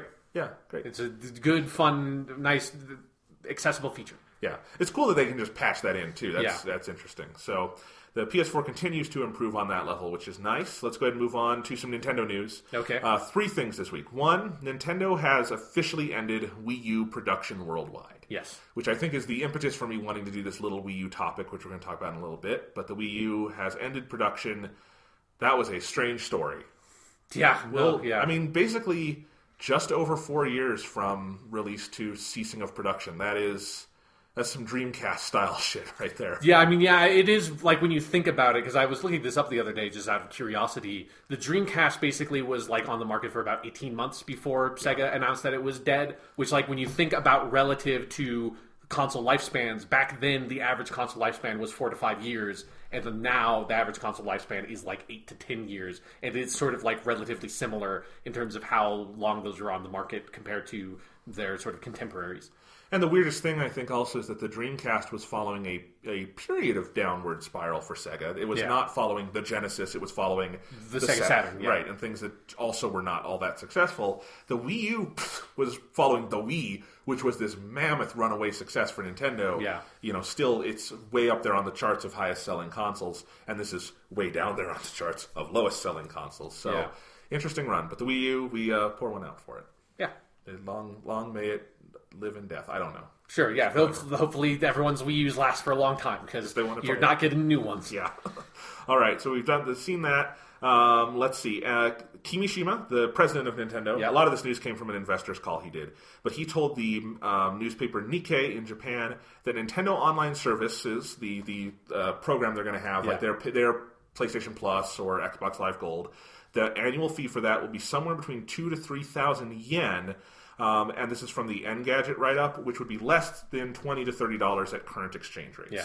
So assuming there's not a radical difference in price between the Japanese and North American versions of this, it seems like they are aiming for a much cheaper price point for that service than PS Plus or Xbox Live Gold, which is nice because that's one of the things we said, that the only way this thing works, frankly, is if it's cheaper, and it looks like it will be. Yeah, hopefully it, everything about the service works the way it needs to work and stuff like that, which is unfortunately a question mark for Nintendo, but it is that is more reasonable. It's still especially if you take it's sort of weird that it's at a range of 2,000 to 3,000 or /$20 to $30. Just why not just, I mean, I guess they just haven't figured out exactly how they want to price it yet, but it's sort of weird that it comes out as it'll be in this ballpark, and we're going to figure out specifically where it is later, instead of waiting until you figure out what specifically it is and then announcing it then.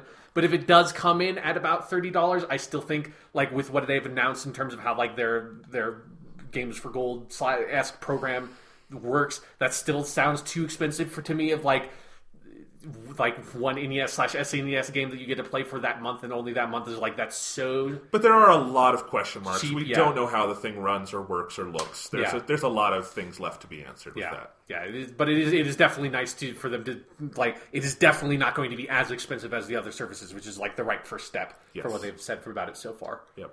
And my final news item is more of a discussion. I want to talk a little bit about the future of the Nintendo 3DS. Yeah. I've done a little research, put some stuff together, because there were a bunch of sales figures that came out over the last month for a number of reasons. Kimishima had an earnings call, a lot of Nintendo releasing their year-end sales data and stuff like that. And a big question mark is, what is the Switch positioned as? And we've talked about this a lot. Is it replacing just the Wii U, or is it replacing both the Wii U and 3DS? Is there hope ultimately that's their one console moving forward? Or do they plan on there being a Switch and a 4DS at some point? Is it a console that can also be taken portable, or is it a portable device that can also be a console, or is it supposed to be both of those at the same time equally?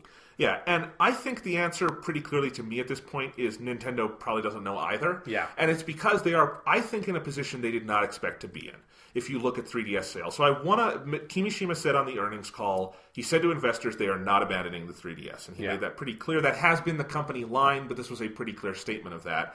And I think for people who might be on the outside looking in and not understanding why that's the case with the Switch on the horizon, I want to outline some things. And again, I don't think Nintendo thought they were going to be in this position when they started development on the Switch. Mm-hmm. Sales of the Nintendo 3DS were announced on this call. They have passed 62 million units worldwide. That is a lot. That is incredible. I mean, again, it's not the DS, which was 150 and is tied with the PS2, but that is incredible, especially considering the death of other portable consoles. Yeah, because that's coming out, the 3DS came out in, the height of, smartphones being a thing. Yeah. So it's it had this whole other competitor that market never had before. Yeah. And also, last time they said this, which was less than a year ago, that number was 54 million. So it has gone up a lot since then. So, at least 8 million sales reported since the last time we had a number for this. So that is a huge amount of consoles out in the wild for the 3DS. Moreover, Pokemon Sun and Moon, the last big 3DS titles, which came out in November, have sold, just through the end of 2016, this does not include a single 2017 sale number, 14.5 million copies combined. The 3DS sales record is 16.5 million, and that's for Pokemon X and Y. This is going to that might have already blown past that. Yeah, I suspect it probably did. It probably has. So, and also, Call of Duty and Battlefield and some of those games don't release sales numbers. They release dollars, but not copies sold. Yeah. That could very well be the highest selling title of 2016. I mean, 14.5 million is a shit ton of copies. Yeah. You very rarely see games sell that high. Yeah, it's very rare for a game to get over 10 million. That's when you're talking Call of Duty. That's when above that is where you're getting Grand Theft Auto numbers of this is just an insane 30 million or something like that, Yeah. So overall, this is another thing we learned from the earnings call, sales for that last quarter of the year for the Nintendo 3DS were up 20% over 2016, and 2015, sorry. Yeah. But 2016 is the 5th year of this console's release. That doesn't happen. Mm-hmm. That does not happen, especially in this day and age with, the Vita is not 20% up year over year. No, the 3DS has really only been growing, and it is in a stronger position now on sales, frankly, than it's ever been. I mean, you're 5 years in, and its highest-selling title has come out. And, that I don't think has happened with other Pokemon games where there have been 2 per generation. Black 2 and White 2 did not sell more than Black 1 and White 1 or something like that. Sun and Moon are blowing past Pokemon X and Y. And it also raised sales numbers for every other 3DS title, new ones released last year, but also older games. And some of that was Pokemon Go and the, just increased public presence of Nintendo in the gaming scene because of some of their mobile stuff and the Switch announcement. But clearly there's some other stuff going in the water. And so what you got to understand here with the 3DS is that I think it is doing better than anyone could have expected it would be doing, especially at this point, relatively late in its life. Yeah. And Nintendo would be committing business suicide if they cut that console off at the knees right now. Yeah. There is no way for them to indicate that they are going to be abandoning the 3DS because, one, they are a publicly traded company and their investors would riot with that, and it would just be irresponsible business. Yeah. But two, it is a question whether the Switch will work. It probably is going to do better than the Wii U, but we'll see how well it's going to do. Yeah. And it is possible that it will be smart in the long run to keep things like the 3DS around because on sales-wise, this shit works for Nintendo. Yeah. Those numbers are kind of incredible, and even me as someone who loves the 3DS and has been generally aware of how well it's been doing, putting those numbers together was kind of eye-opening of shit, I really would guess that when they started development on the Switch, when it was the NX however long ago, they were probably thinking by the time we're ready to launch this thing, the 3DS will be winding down. And it's not winding down sales-wise. And, they might, the problem might be, frankly, not having enough software to support the 3DS going forward, because a lot of resources are going to the Switch. But it is an interesting thing. That is why, 3DS games have been announced for this coming year and things like that. That's why the Fire Emblem Warriors, not Heroes, is coming out both on the Switch and the 3DS. Yes, because it's a cross-platform title. Yeah, and that's only new 3DS, but even that's got to be a pretty significant portion of those units. So you have a built-in audience there. So I just think that's a really fascinating state to be in because there is no historical parallel in gaming of a company having two systems out at once, the 3DS and the Wii U. One goes up like this, and one goes down like this, and as one is dying, canceling production, they are right now struggling to meet demand for the 3DS. I don't know if you've heard this story, but there's 3DS scarcity out in the wild. Probably the same reason as the mini NES scarcity, because all their resources are going to making to the Nintendo Switch. Yeah. But that also shows that, again, even if it's artificial scarcity or whatever is happening there, more people are buying 3DSs than they can make these things at the moment. So it's a really fascinating position to be in, and this weird line Nintendo's going to have to walk. And I don't know if that's bad for the future. I don't know if it's good. It's just it's something you kind of have to keep in mind if you want to understand where Nintendo is headed. Yeah, it is something that makes the Switch a more sort of confusing thing than it was before. Of like, if the 3DS continues to be this successful, does Nintendo at some point make the choice of like diverting their first party development resources to keep on making other 3DS games instead of like trying to bolster and get like people to buy the Switch because there's already that huge audience on the 3DS, and it's a weird position the company is of like, at some point do they just say, well, let's make a 3DS 2 or whatever that is to like sort of capitalize on that market if the Switch doesn't sell as well as they need it to. And like, that's a weird, like you said, it's a position that no video game company has ever been in, because no video game company has ever had two different like hardware lines that they then try to sort of conceptually fuse together in a different way.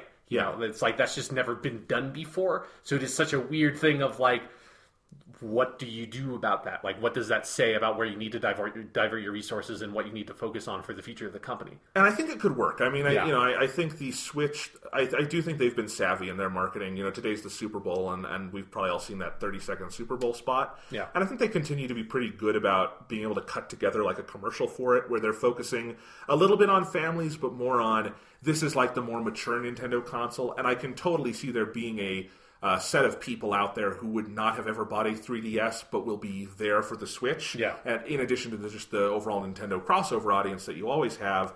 And maybe the Switch and the 3DS could totally live together in harmony. Maybe the Switch is such a runaway success that the 3DS really does become obsolete, which is probably what Nintendo is hoping for in some weird way. Yeah, because you want... It seems like their business move of like the idea of the Switch is like, well, we want all the Nintendo people to be on our one Nintendo thing, so we can have all of our Nintendo people making games for this one Nintendo thing, and so all Nintendo is just Nintendo.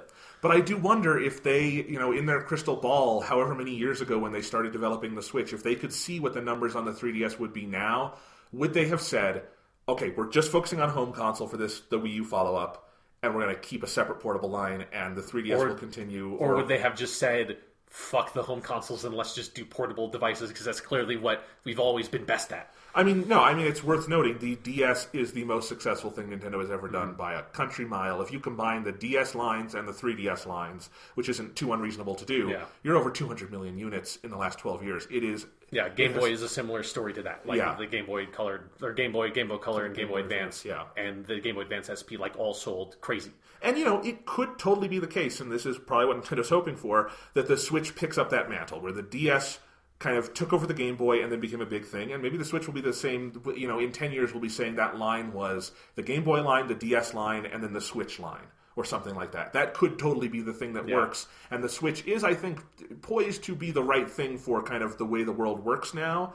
But for whatever reason, the 3DS has just defied these expectations of how we think people play games right now. Yeah.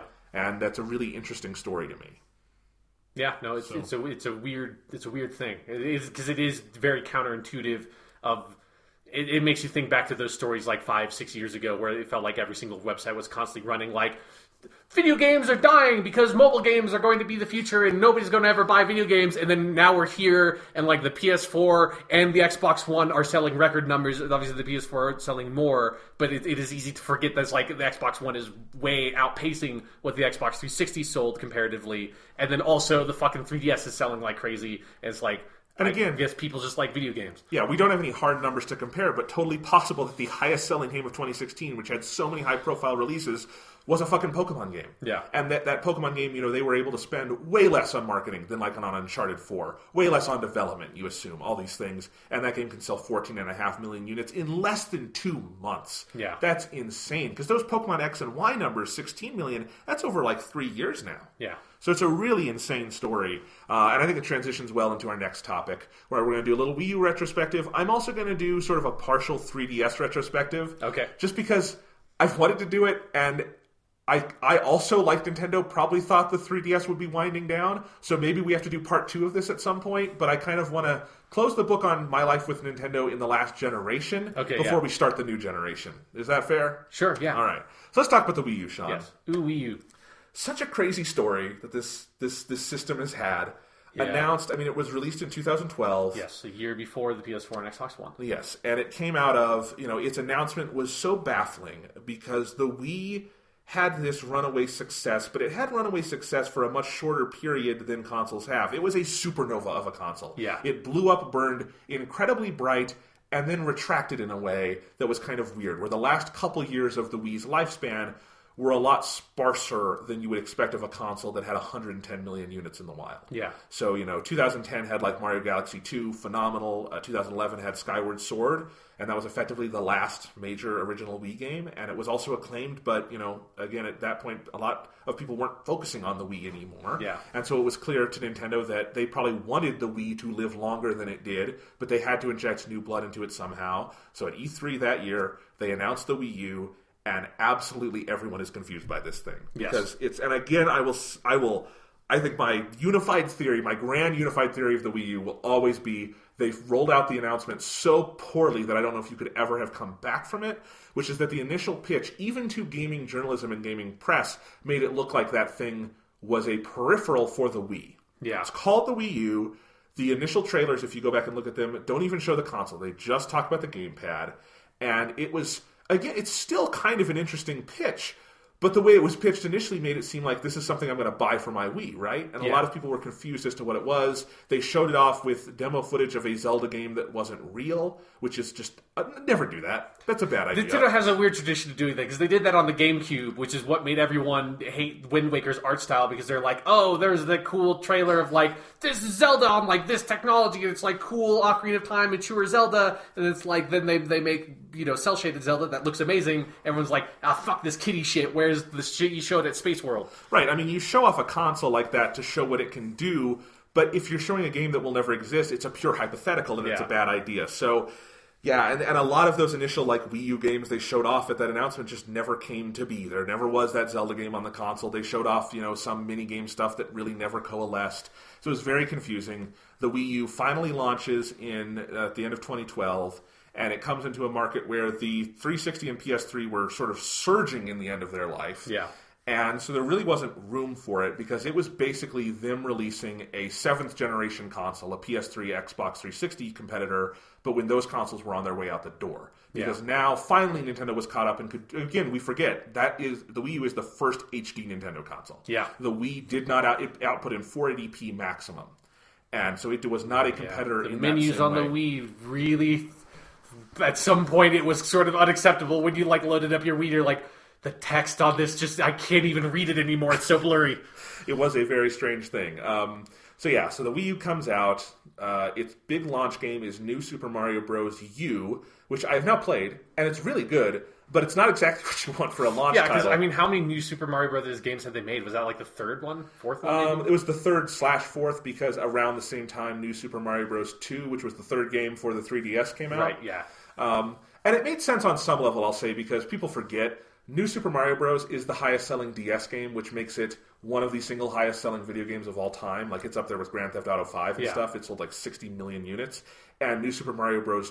Wii, for the Wii, is not far behind. That is one of the highest-selling Wii games. So it kind of made sense. Those were huge, mammoth hits. Try that for the Wii U. Yeah, but the thing is, they sold a lot, but I don't feel like they generated a huge amount of excitement, which is what you need a game to sort of evangelize your console for. It has to be an exciting game, not a well-selling game. Yeah, and I think those games had so much. They were enthusiastic in terms of critical reception, and they're great games. But neither New Super Mario Bros. 1 or the Wii 1 were made to sell those systems. They came out while those systems were mature, and that's, I think, what they profited from. It's like if you tried to sort of sell a console off of the back of Mario Kart, it's like... Mario Kart will sell well. Mario Kart has always sold well, but you're not going to get people, going crazy for Mario Kart because it's this is the 10th Mario Kart. Yeah.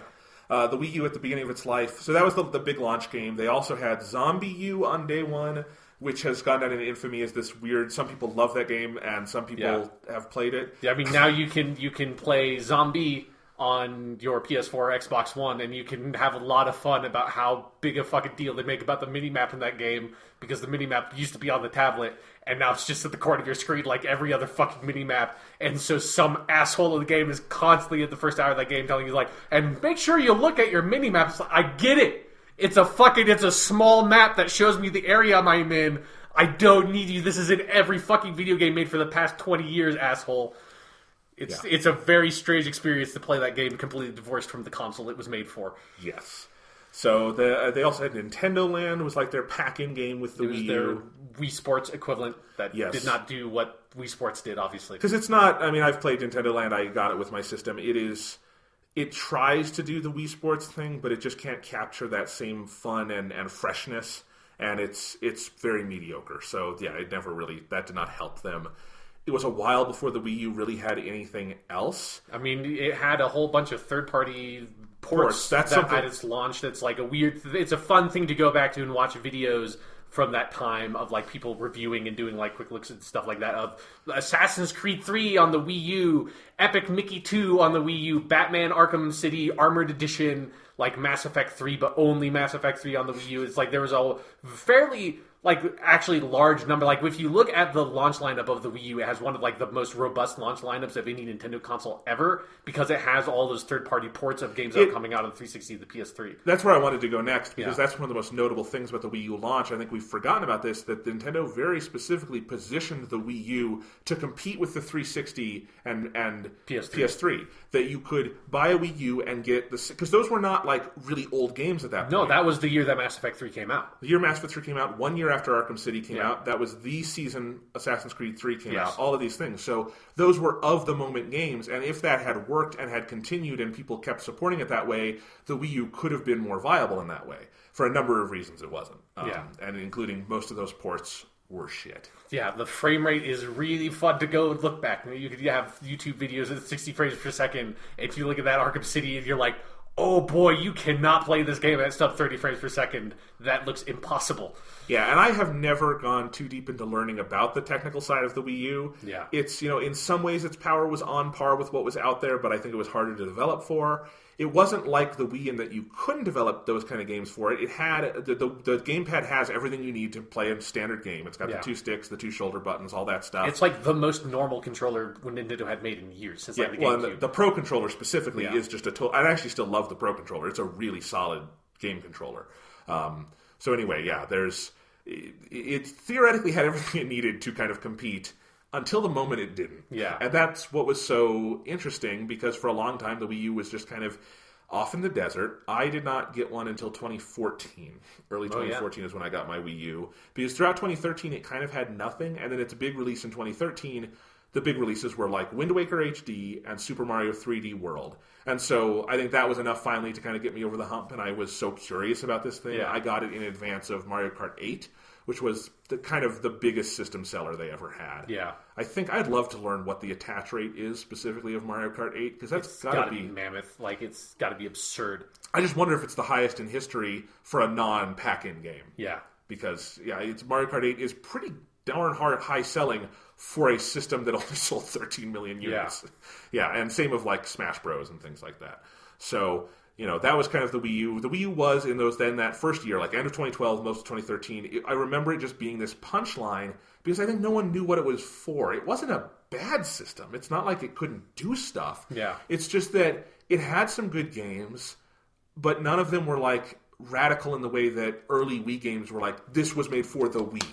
This is clearly like Mario Galaxy, things like that. Those are Wii games. Of course, you could play them with a typical controller, but they were clearly made with that kind of in mind. Yeah. There wasn't any kind of unifying thing of what is a Wii U game. And they ultimately did stumble upon some of that later in the system's life, but by then it was too late. And we'll talk about those games. Yeah. I mean, I think part of the thing with the Wii U was that the thing that the Wii had was the motion control gimmick was something you had never really seen before. Like, stuff like that had been tried in, like, weird, obscure, gadgety shit in the past. But it was like the Wii was the first time we had seen that And that has an immediate, clear market power, because that's also before smartphones were common. That was before like touchscreens were on everything. So like intuitive motion-based interfaces were not a thing in any way. And so all of a sudden you have every other video game controller which had 2 analog sticks and like fucking 20 buttons. And if you had not played a video game since the arcade days, you would be completely lost if you just handed someone a 360 controller. You hand them a Wii remote and it's like everyone can understand exactly how to use that thing immediately, in the way that everyone can understand how to use a smartphone immediately, because it's just based on very intuitive movements that you just use naturally. It's not sort of abstracted through button presses. So the Wii has this built-in gimmick that is so effective at being able to get people who do not normally play video games to play them. And then you saw that like Xbox tried to replicate that with Kinect, Sony tried to replicate it with Move. Obviously those like actually Kinect sold really well, but it didn't really work. And so, but in that whole market, I think, went to smartphones as games like your grandma will play a like Candy Crush Saga on her phone. Well, but it's she's not worth going to play remembering. fucking Xbox. It's worth remembering, at least for a couple of years, Nintendo was also able to make real games with that. Yeah, that's true. Which the Kinect and the Move never did. Yeah. So like the Wii, like I think it's clear why it was successful and able to be as successful as it was. With the Wii U, you have another console that has a sort of gimmick with it, with the tablet. But even if you have a game like Super Mario Maker or some of the other games that like can make good use of that, nothing about that gimmick is exciting, and nothing about it is like going to get people to come to your console, because one of the things you can do with it is sort of a worse version of what they had been doing for years on the DS and then the 3DS. That's what I was going to say, is that at its best, it's the way the DS works, and the problem is the DS works because it's in your hands. Yeah, exactly. You right can immediately compare the two screens, so you can use it that way. And then also, like, the thing that is insane to me about the Wii U tablet, even if it makes sense in terms of how much money it would have cost to produce it this way, is just how bad the touchscreen is on it compared to what you have on like your phone or on a tablet like an iPad or something like that. The touchscreen on the Wii U gamepad is fucking awful compared to what you are used to in your standard today, and that's maybe the number one thing of whenever I've used the Wii U that makes it feel like clunky and like childish, is that it feels like my first tablet and it doesn't feel like a real device you would expect to have used in 2012, in the way that the Switch looks like it is positioned to be, with the way that tablet looks like it's designed. It's a capacitive touchscreen. Yeah, now. Exactly. And the touchscreen on the Wii U was basically the same that you get on the DS and 3DS, and that's fine on those systems because those had long since found a niche for that. Yeah. But the Wii U, clearly, it needed, if the gamepad either didn't go far enough or went too far. It was like, it felt like Nintendo did not fully commit to the gimmick. Or like you said, they needed to not have a gimmick at all and gone with like it just was a Pro controller and that was it, and that was what that console was. Or because it also still, that's the other thing, is that it's got a lot of holdovers from the Wii, where all your Wiimotes and stuff still work with it, and a lot of Wii U games still use the Wiimotes. Like actually, I've been playing New Super Mario Bros. U, and I found my favorite way to play that game is actually with a Wiimote turned sideways, because that's how I played the Wii version of that. Right. And I'm just used to those controls, and where like this one move you do, you kind of shake the controller a little bit for. And it actually, in that game, it's hard to describe, but I find it easier than doing like a different button press. It just kind of works intuitively, because it's this thing you do where you like grab an enemy and you can like throw them, and you do that through a shake. It's just more intuitive that way. Sure, yeah. And so like for games like that, it is still essentially just an HD Wii. Yeah. And, they still, like, if you want to go buy a Wiimote now, it is branded as a Wii U remote. That's how they switched that. So all of that, I think, was confusing to people, and there was no clear gimmick. And they probably would have been better off if they had just made an HD home console with the Pro Controller being the standard, but then still having Wiimotes for if they because wanted to everyone keep had doing a couple of those things Yes. lying around somewhere. And I think that probably would have ultimately been more successful. So anyway, this is all to say that I think in that first year and a half, and it's also worth noting the Wii U entered, I think, at a pretty cynical time for Nintendo fans, where the 3DS had a rough launch year. Yeah. It was starting to turn around, but the Wii U, it wasn't easy to trust the Wii U at launch. Like, the Wii U was the first Nintendo console in a long time, kind of my adult gaming lifetime, first Nintendo console that I did not buy at launch. And I think that was because the 3DS had a rough launch. And I was like, well, maybe I'll get one of these, but I clearly have to wait. And there was nothing that compelling to get you in the door for it. And I think a lot of people were thinking that way. But anyway, so for that first year and a half, the Wii U was often kind of this punchline. And I don't know if you can pinpoint a moment when that turned around for some fans. It never turned around commercially. The Wii U never sold well. They had multiple kind of inflection points like Mario Kart 8, Smash Bros. That were designed like, this is the moment we're going to turn around, hopefully. They were never able to pull it out, even though some of those games were great and sold well and all that. The Wii U never became a thing, and there's lots of other things we can talk about with it. But over the years, the thing that has happened with the Wii U, and I think most owners will talk about now, is that people do like it. Like, I don't think a lot of Wii U owners would say to other people, it's essential that you own this. But in a weird way, I think a lot of Wii U owners like me would say, I found a use for this in my life, and I really like having this thing. Yeah, and if I have to read another fucking thought piece on the internet about, like, oh, the Wii U was really the best console this year, I'm going to fucking shoot myself. Because, like, even if, like, there's an argument there, at some point it just became obnoxious about, like, yes, I get it. You like fucking Nintendo games. Yeah, no. And I don't prescribe to that argument. Yeah. I could make that argument for the 3DS in several different years. Sure, yeah. But I don't think there's a way to do that. Like, again, I'm not going to be one of those people who will tell you that if you never owned a Wii U, you were missing out on the best console of the last 4 years. It's just not true. But I think a lot of people have some fondness for this weird little console because at the end of the day, it wound up having a small but really solid batch of titles. Yeah. You could still play your Wii games on it, so it was kind of a natural turnover. You know, I sold my Wii and have a Wii U, and I've kind of never looked back on that. It's nice to have, and I probably play Wii games more than I play Wii U games on it. But it's, you know, worth It's noting. sort of like the Vita and the PSP/PS1 for me at this point. Very much, yeah. And I actually think the Vita is probably the best comparison to this thing in some ways. Sure, yeah. Even though I think it's a better piece of hardware, its sales trajectory, and I think the way people treat it is very similar. Yeah. But I think for me, if I can describe what I've liked about the Wii U is, you know, one, like I said, the first party games, you know, your Wii U games, Wii holdovers and things like that, been fun to play. It has been my go-to multiplayer console. When my brother is over and we want to play a game together, we're playing the Wii U by default. That's just the console we play, and it's got the games to back that up. So that's been a great thing about it, and I'll talk about that a little more because I have a little countdown for us. Okay.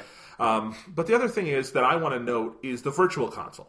And people have still made fun of Nintendo's Virtual Console, and there are problems with it, but I really think it was one of my favorite things about the Wii U years is how they built that out, and that they, you know, you started with your NES and your Super NES as they had on the Wii, and it is a dark mark on the Wii U years that they've never gotten all the NES and Super NES games over from the Wii to the Wii U. You still technically play them, but it's a hassle. So that's kind of sad. But then they started doing some cool different things where, like, they started doing Game Boy Advance games and DS games, and they finally brought over Nintendo 64 games. And other than the NES, which for some reason has never run well on the Wii U, all those other ones, Super NES, Game Boy, all of those, run so beautifully on the Wii U. They've had a small pool of titles, but generally a pretty concentrated pool of greatness. And it's been a really fun thing for me having that of I've been rediscovering different titles because of that over the years, and it's a really fun place to play a lot of those classic games. And I, you know, wish there could have been more to it, and I hope if the Switch is a success, they can pour more money into that, because obviously at a certain point there wasn't a lot of Virtual Console because not a lot of people had the Wii U, and it's you only put the Virtual Console stuff on there for people who already have it. It's not a system seller. Yeah. I mean, it is something where it's like, I think like one of the main things that people have issues with how Nintendo has handled the Virtual Console stuff is that it's like, it's not that what is there is bad, it's that like the potential for that service is such a like fantastic, robust thing, and it's so frustrating to keep on saying that's like weird little trickles of games of, like you said, like they still haven't like had the full list of games that were available on the Wii Virtual Console available natively on the Wii U Virtual Console, which, like, when you say that sounds fucking insane to me at some point. It is insane, and you know that it is hard because, as you say, it is the potential of it is what's sad about the Virtual Console. But what's there I love so much, and it's hard. There's really nothing else to compare it to other than, you know, Sony has their PS1 classics, but there are plenty of holes in that library too. Oh, sure, yeah. And it's also not the cleanest emulation. It's basically just running the PS1 game as if you were playing a PS1. Yeah. You know, it's fine. It's not especially nice to have on the Vita, but, you know, they could do more with it. And but I think overall, even if they could have done more with it, what was there across both the Wii U and the 3DS, because the 3DS started having Game Boy games and stuff like that, some of it was frustrating, but I really liked having it. And ironically, the thing that justified the gamepad to me by far the most over the lifespan of the Wii U has been Virtual Console. I've very much enjoyed playing like Game Boy Advance games and Super NES games and things like that just off the gamepad sometimes. Like, for a long time when we lived in our apartment in Boulder, up in my room, I had on the desk where I did all my work, I had a little TV, and the thing I had hooked up to that for most of those like 2-3 years was my Wii U. And sometimes I would turn the whole thing on and play a Wii U game or a Virtual Console game, but oftentimes I would just kind of bring out the gamepad and sit on my bed or something and play Metroid Fusion or something like that. And it was a really cool way to do it. And I liked some of that stuff. And that was where I think the gamepad kind of shined brightest, even though clearly that was never an intention and it's not a selling point for that console. So it's a really bizarre thing. But I discovered a lot of classic games through that, and I hope Nintendo has learned that lesson, because I think it could be a huge boon to the Switch if they have. Yeah. And again, the amount that I do think they tried to build out the Virtual Console on the Wii U indicates to me at least that I hope or think that they're on an upward trajectory with that, because again, when things started slowing down on the Virtual Console on Wii U were when it frankly became clear that this thing was not going to sell more units. Right. And even then, there are still some pretty impressive games coming out on the Virtual Console. Pokemon Snap just came out and things like that. Fucking yeah. And that's cool to have that archived and out. And Nintendo has a pretty huge catalog, and even a sliver of that is better than anyone else's back catalog. So it's cool to have. Man, the fact that they never made a Pokemon Snap 2 on the Wii U is a crime against that humanity. Could work. That is the one that is like the fucking game they had in their history, in the archive of like this brilliant idea, such a fucking awesome game, Pokemon Snap, that's like they never did anything else with, and then they have a console with the perfect gimmick of that fucking touchpad that you could have used as a camera. It's like, fucking goddamn it, Pokemon Snap 2 on the Wii U. I might have bought it if they had made Pokemon Snap 2 on the Wii U and it was good. Seriously, though, and I think maybe Nintendo has a history of underestimating Pokemon in some ways. Yeah. If the Wii U had launched with Pokemon Snap 2 as like its big marquee title, I think the history would be very different. Mm-hmm. Because if that could have like showed off that gimmick, you would have had a wide cross-section of Nintendo fans flocking to that thing, and a lot of new people who clearly would never have played the original Pokemon Snap excited by that. That would have been a much more effective launch title. Yeah. And they never even made it. So Pokemon Snap 2, if only. Only. So what I want to do next is talk about some of my favorite games on the Wii U. All right. And I've got a top 8 list because I couldn't make a top 10. And yes, as a lot of Nintendo fans have noted, the Wii U will definitely go down in history as the Nintendo system for which we all own the fewest games. But some of them are really good. Yeah. So I could have made a top 10, but the last two would have felt really false to me. Okay. So I did a top 8. Some games you won't see on here that are people love that I just have not played yet. Bayonetta 2, Tokyo Mirage Sessions, a couple others that I'm forgetting. Did you play Pikmin 3? I have Pikmin 3. I'm not a Pikmin guy, but people love that one. So, and maybe one day I'll go back to it more. Did you play Paper Mario on the Virtual Console? Yes. Okay. That was the first N64 one I got. Is that on this list? Just did this honorable mention? It should be. Can I put it on there as an honorable mention? Okay, do you want me to do my honorable mentions for the Virtual Console? Yeah, let's do that. Yeah, okay. Honorable mention: Paper Mario for the N64. That's a fucking video game. Absolutely. I replayed Super Mario 64 twice on this thing, and because it's a really good version of that game. It's fucking great. Another honorable mention: Pokemon Snap for the N64 on the Wii Virtual Console. That's a fucking video game. Absolutely. Super Metroid, I finally discovered on this. Metroid Fusion and Metroid Zero Mission, which they finally put out. So awesome. I love those. You know how much I love Metroid. It's because of the Wii U that I got to discover all these games. So love all of that. Fire Emblem, the original GBA one, got to play that for the first time because of this. And I really love how Game Boy Advance games look on the Wii U. It is a beautiful emulation. Even like the GBA emulation I do on my computer doesn't approach it. It's something they did with that looks fantastic, and I have a lot of GBA games, and I want to get more. Right now, I'm kind of in this limbo of waiting to see what the Switch is going to do before I get any more. But I will probably keep my Wii U around for things like that. Yeah, so. Like I've been playing Fire Emblem Heroes. I have had an unbelievable urge to break out my Game Boy Advance SP and play that Fire Emblem game. Do it. It's so good. Yeah, I probably am at some point. Yeah, and Sacred Stones, I wound up playing on the 3DS because it was one of the Ambassador games back in the day, but it is also on the Wii U, and it's awesome. Yeah, so. It's not quite as good as the Fire Emblem with Lintus, in my opinion, but it's really good. It's really good, but it was like there's something about like the straightforwardness of just like chapter, and I like the story of you like meeting Linus like in the like fucking like plains that she lives in, and like starting from that really small place, and it's not like you're not starting with princes and princesses and kingdoms falling. I thought that was really cool. It felt like Liu Bei in Romance of the Three Kingdoms. Nice. Yeah, lots of good stuff. So any other Virtual Console ones I'm thinking of? I don't know. I have others. You know, they also started doing near the end of those Wii Virtual Console games, which weren't technically Virtual Console. They were just straight emulations of Wii software. But it was nice because a lot of like long out of print games like the Metroid Prime trilogy were back for sale digitally, and that was, I think, cool for a lot of people who might have missed out on those. Mario Galaxy 1 and 2 are archived that way. It's a really neat thing that they started doing that, and I only wish they had more of those, some hard to get ones like the Fire Emblem Wii game, which is like $200 if you want to buy that now. I'd love to get that for like $10 on Wii U. But anyway, so that's honorable mentions. Let's go into the games. Number 8 is the one I've played the least of because I just started playing it, but I wanted to play it before this retrospective, is New Super Mario Bros. U, which was the launch game. New Super Mario Brothers me. Yeah. All right. New Super Mario Bros. U. This is a really good one. I love the New Super Mario Bros. Games in general. The first one for the DS is just, I think, one of Mario's finest hours. It's a phenomenal game. I've always loved the one they did for the Wii because it's the same format generally, same formula, but the format is tweaked enough that it feels like its own thing, and that's also where the sort of Mario couch co-op revolution started that has continued throughout this generation and influenced games like the Donkey Kong Country Returns series and Mario 3D World and some of the Yoshi's Woolly World, a lot of these. And it's been a big thing that I've loved about Nintendo games. And Super Mario Bros. U is totally in that lineage. It's very good. I haven't played enough of it to determine where I would kind of rank it with the other new Super Mario Bros. Games.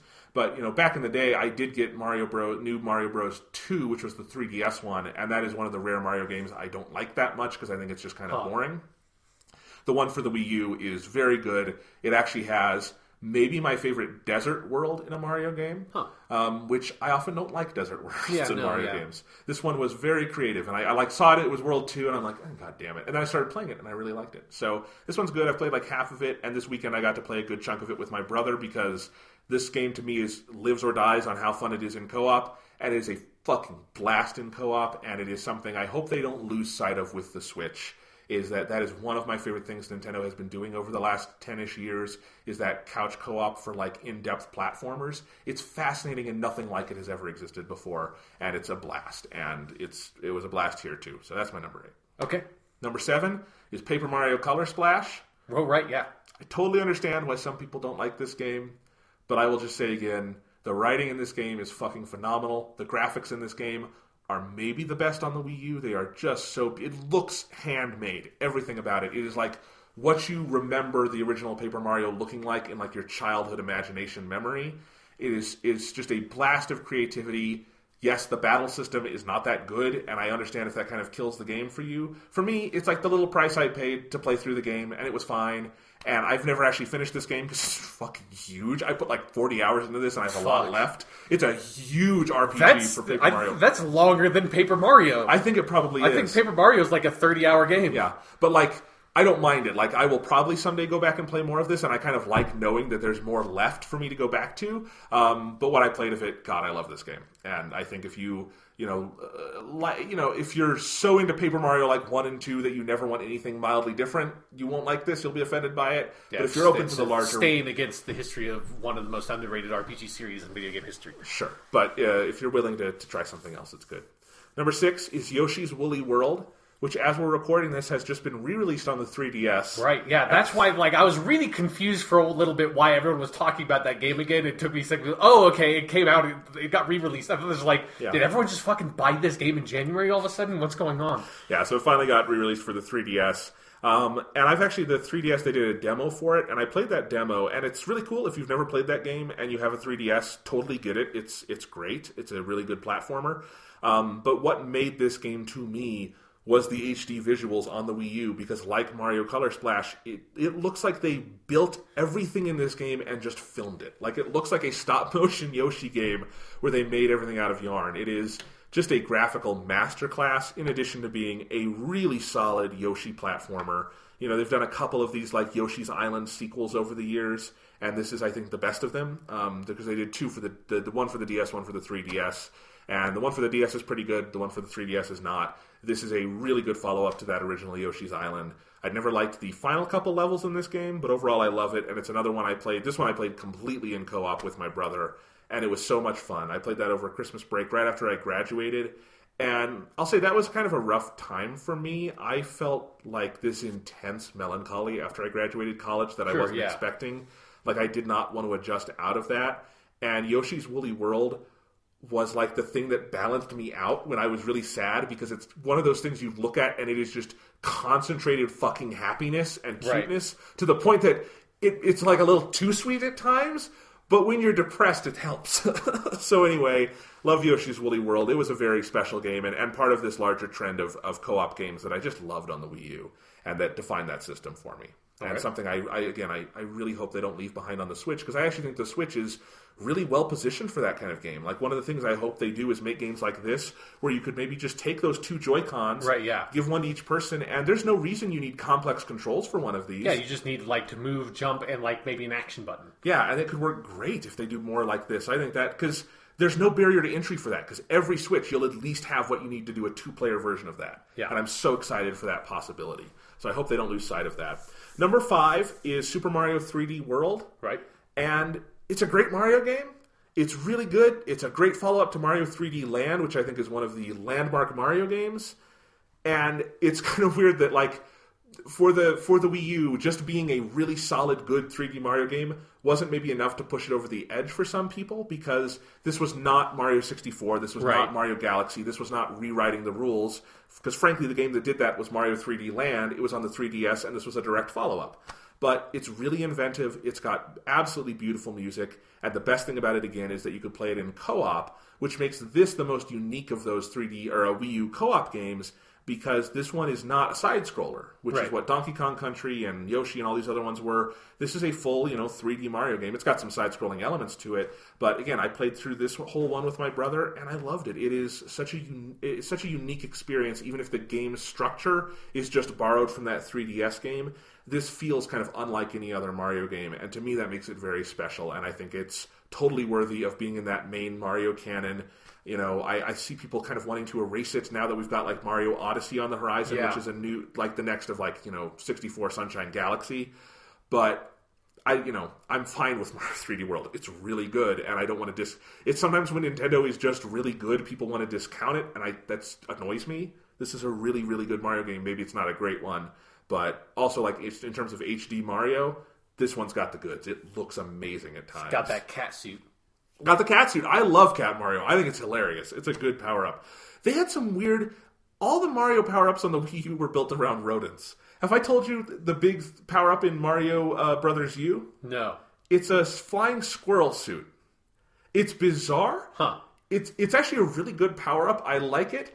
But it is so weird that the two main Mario games on the system, the power-ups, the special power-ups were flying squirrel and cat. All you've just made me realize is, why the fuck was it the raccoon tail always a flying squirrel power-up? Why was that not just always what it was? Because the raccoon tail thing never made any fucking sense. Definitely between Mario 3D Land, which used the Tanuki suit a lot, New Super Mario Bros. U, and Mario 3D World, Mario went through a furry phase in the last generation. Yeah. So, yeah. I mean, my favorite cosplay I saw at RTX 2015 was this couple that came as Cat Mario and Cat Peach, and they looked hottish. Not hot like in the terms of they were sexy. Right, yeah. I mean, like physically their temperature was very high. Because you're in a big convention center. Yeah. It's well ventilated, but it's still Austin in the summer, and they're wearing these fucking cat suits. And of course, if you've seen the cat suits in the game, like, they're big, like, felt cat suits. Yeah, they're like fuzzy. Yeah, it was great cosplay. Like, they did a great job on it, but they looked miserable. So it was fun. I mean, that's really the best cosplay will make people look miserable, so... Yeah, I mean, maybe wait and do that when, like, you're in a convention in Alaska or something. Exactly. Yeah, maybe not the best one for Austin, Texas. But number 4, though, I had to put this one higher because maybe it's not got the, like, breadth of gameplay to it, but the depth of this one was so surprising for me, and it is the biggest surprise on the Wii U, and that is Captain Toad Treasure Tracker. Okay, yeah. Which was I forgot that game came out. Basically a spin-off of Mario 3D World. Yeah. Because there's these little levels in 3D World where you play as Captain Toad, and I really like those. But then they decided to make a full Captain Toad game. And this was, I think, their big game at the end of 2014, or one of them. The other one was Smash Bros., which we'll talk about in a minute. And I think it came out of nowhere. It was even like a $40 game, not a $60 one. And I love Captain Toad Treasure Tracker. I think it's going to go down as, I think, the cult classic from this console. And it is so unique. Nintendo's never made a game like it. It is this little platform puzzle adventure where you play as Toad It is longer than its $40 price point would tell you, I think, because it's got like 3 full campaigns in it, basically, and they're all really good. And I remember that Christmas, that just being the game I played over that Christmas holiday, that and Smash Bros, and just loving it. And I think I still have some levels to play, because it was pretty long, and I think it's a really special game, and I am still mad that I never got a Captain Toad amiibo, because that thing sold out immediately, and I love Captain Toad. I can't wait for the Captain Toad sequel on the Switch. I'm sure they're going to. I think that's their number one priority. Is they're going to, like, after Zelda comes out, they just shift everyone. And it's like, we have to make Captain Toad right now. Big open world Captain Toad. That would be great. Captain Toad can hijack a car. Yeah. Fuck a prostitute. That wasn't where I was going with it, but sure. Okay. Anyway. That's what Mario is doing in New Donk City. It is indeed. All right. Number 3 is Super Mario Maker. Yeah. Going to go down in history, I think, as one of the most unique Wii U titles and one of the most essential. Sort of, I think, if I were to say, like, empirically what I think the most important Wii U game is, this one's number 1. Yeah. There's 2 others I like more. But Mario Maker is such a special game, and I feel like in the arc of Mario history, if you look at the mainline 3D Mario games, you know, or not mainline 3D, just the mainline Mario games, from the NES, Super NES, N64, all those eras, you see this extension where Mario games get more and more, I think, reflexive, where they start around the time of Galaxy, like commenting on the nature of physics in a platformer, in that Galaxy, I do think, and Galaxy 2 especially, are kind of weirdly reflexive essays on how these things work in 3D environments and in platformers. And you have that, and then you get to like Mario 3D Land, which completely blows the hinges off that, where it is a actual 3D stereoscopic game where you have to have the depth effect on to know what you're doing. And it really interrogates that idea of how depth and space works. And, you know, 3D World kind of does a similar thing. And then you come all the way around to Mario Maker, where it is a platformer where you make the levels yourself. Yeah. And it fully gives you those tools. And it feels like this very natural extension of where Mario had been headed, where it keeps kind of thinking about on its own what makes this series special. And then it allows you to explore that in a way no game has ever let you explore that kind of thing. You know, even a Little Big Planet or a Minecraft or something like that, it's a fundamentally different kind of thing. Things. You know, you're not, or Forge and Halo. This is different because you are building like Mario games yourself, and the tool set was so rich and so unique. This is and just completely intuitive. Like it is the game I saw on the Wii U that was like, okay, that's why you need this thing. That's why you need the gamepad. Like you cannot do. I mean, you can do Mario Maker without the fucking TV. You can't do it without the gamepad. Yes, it's a really special thing, and being able to make those on the gamepad and then throw them up on the TV and play through them was just such a joy, and that they had those 4 skins of original Mario Bros, Mario 3, Mario World, and New Super Mario Bros, and just like making a course and playing it through those 4 styles, and kind of, because they also adapted the physics between those 4 styles. Yeah. It's just incredibly intuitive and special, and it's one of those games I always wish I had more time to play, because I think if I gave myself over to it, that would be like my MMO. That's the thing I would just go back and play a lot of, and it's worth playing a lot of. It is so special, and it created this big online community, which I was never a part of, but clearly to a lot of people, it was a really special part of their gaming lives over the last few years. And, you know, there's just never been anything like Mario Maker, and I think it's going to continue to kind of live in infamy, kind of like Mario Paint did back in the day or something.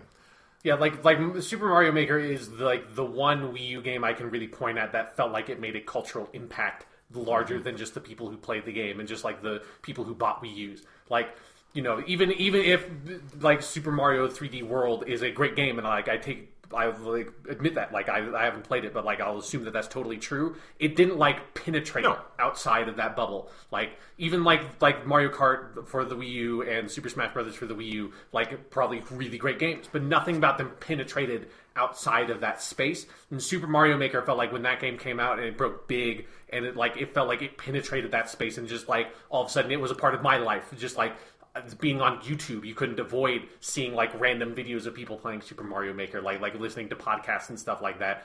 Even if you did not own a Wii U, you were hearing about that game all the time, which is what it felt like, you know, back in the day when console exclusives were really huge things. It was like, even if you didn't have a PlayStation 2, you heard people talking about Metal Gear Solid, or you heard people talking about Final Fantasy X. Like, you heard people talking about the big exclusives. You heard, if you didn't have an Xbox, everyone knew that Halo was a big deal and it was making waves.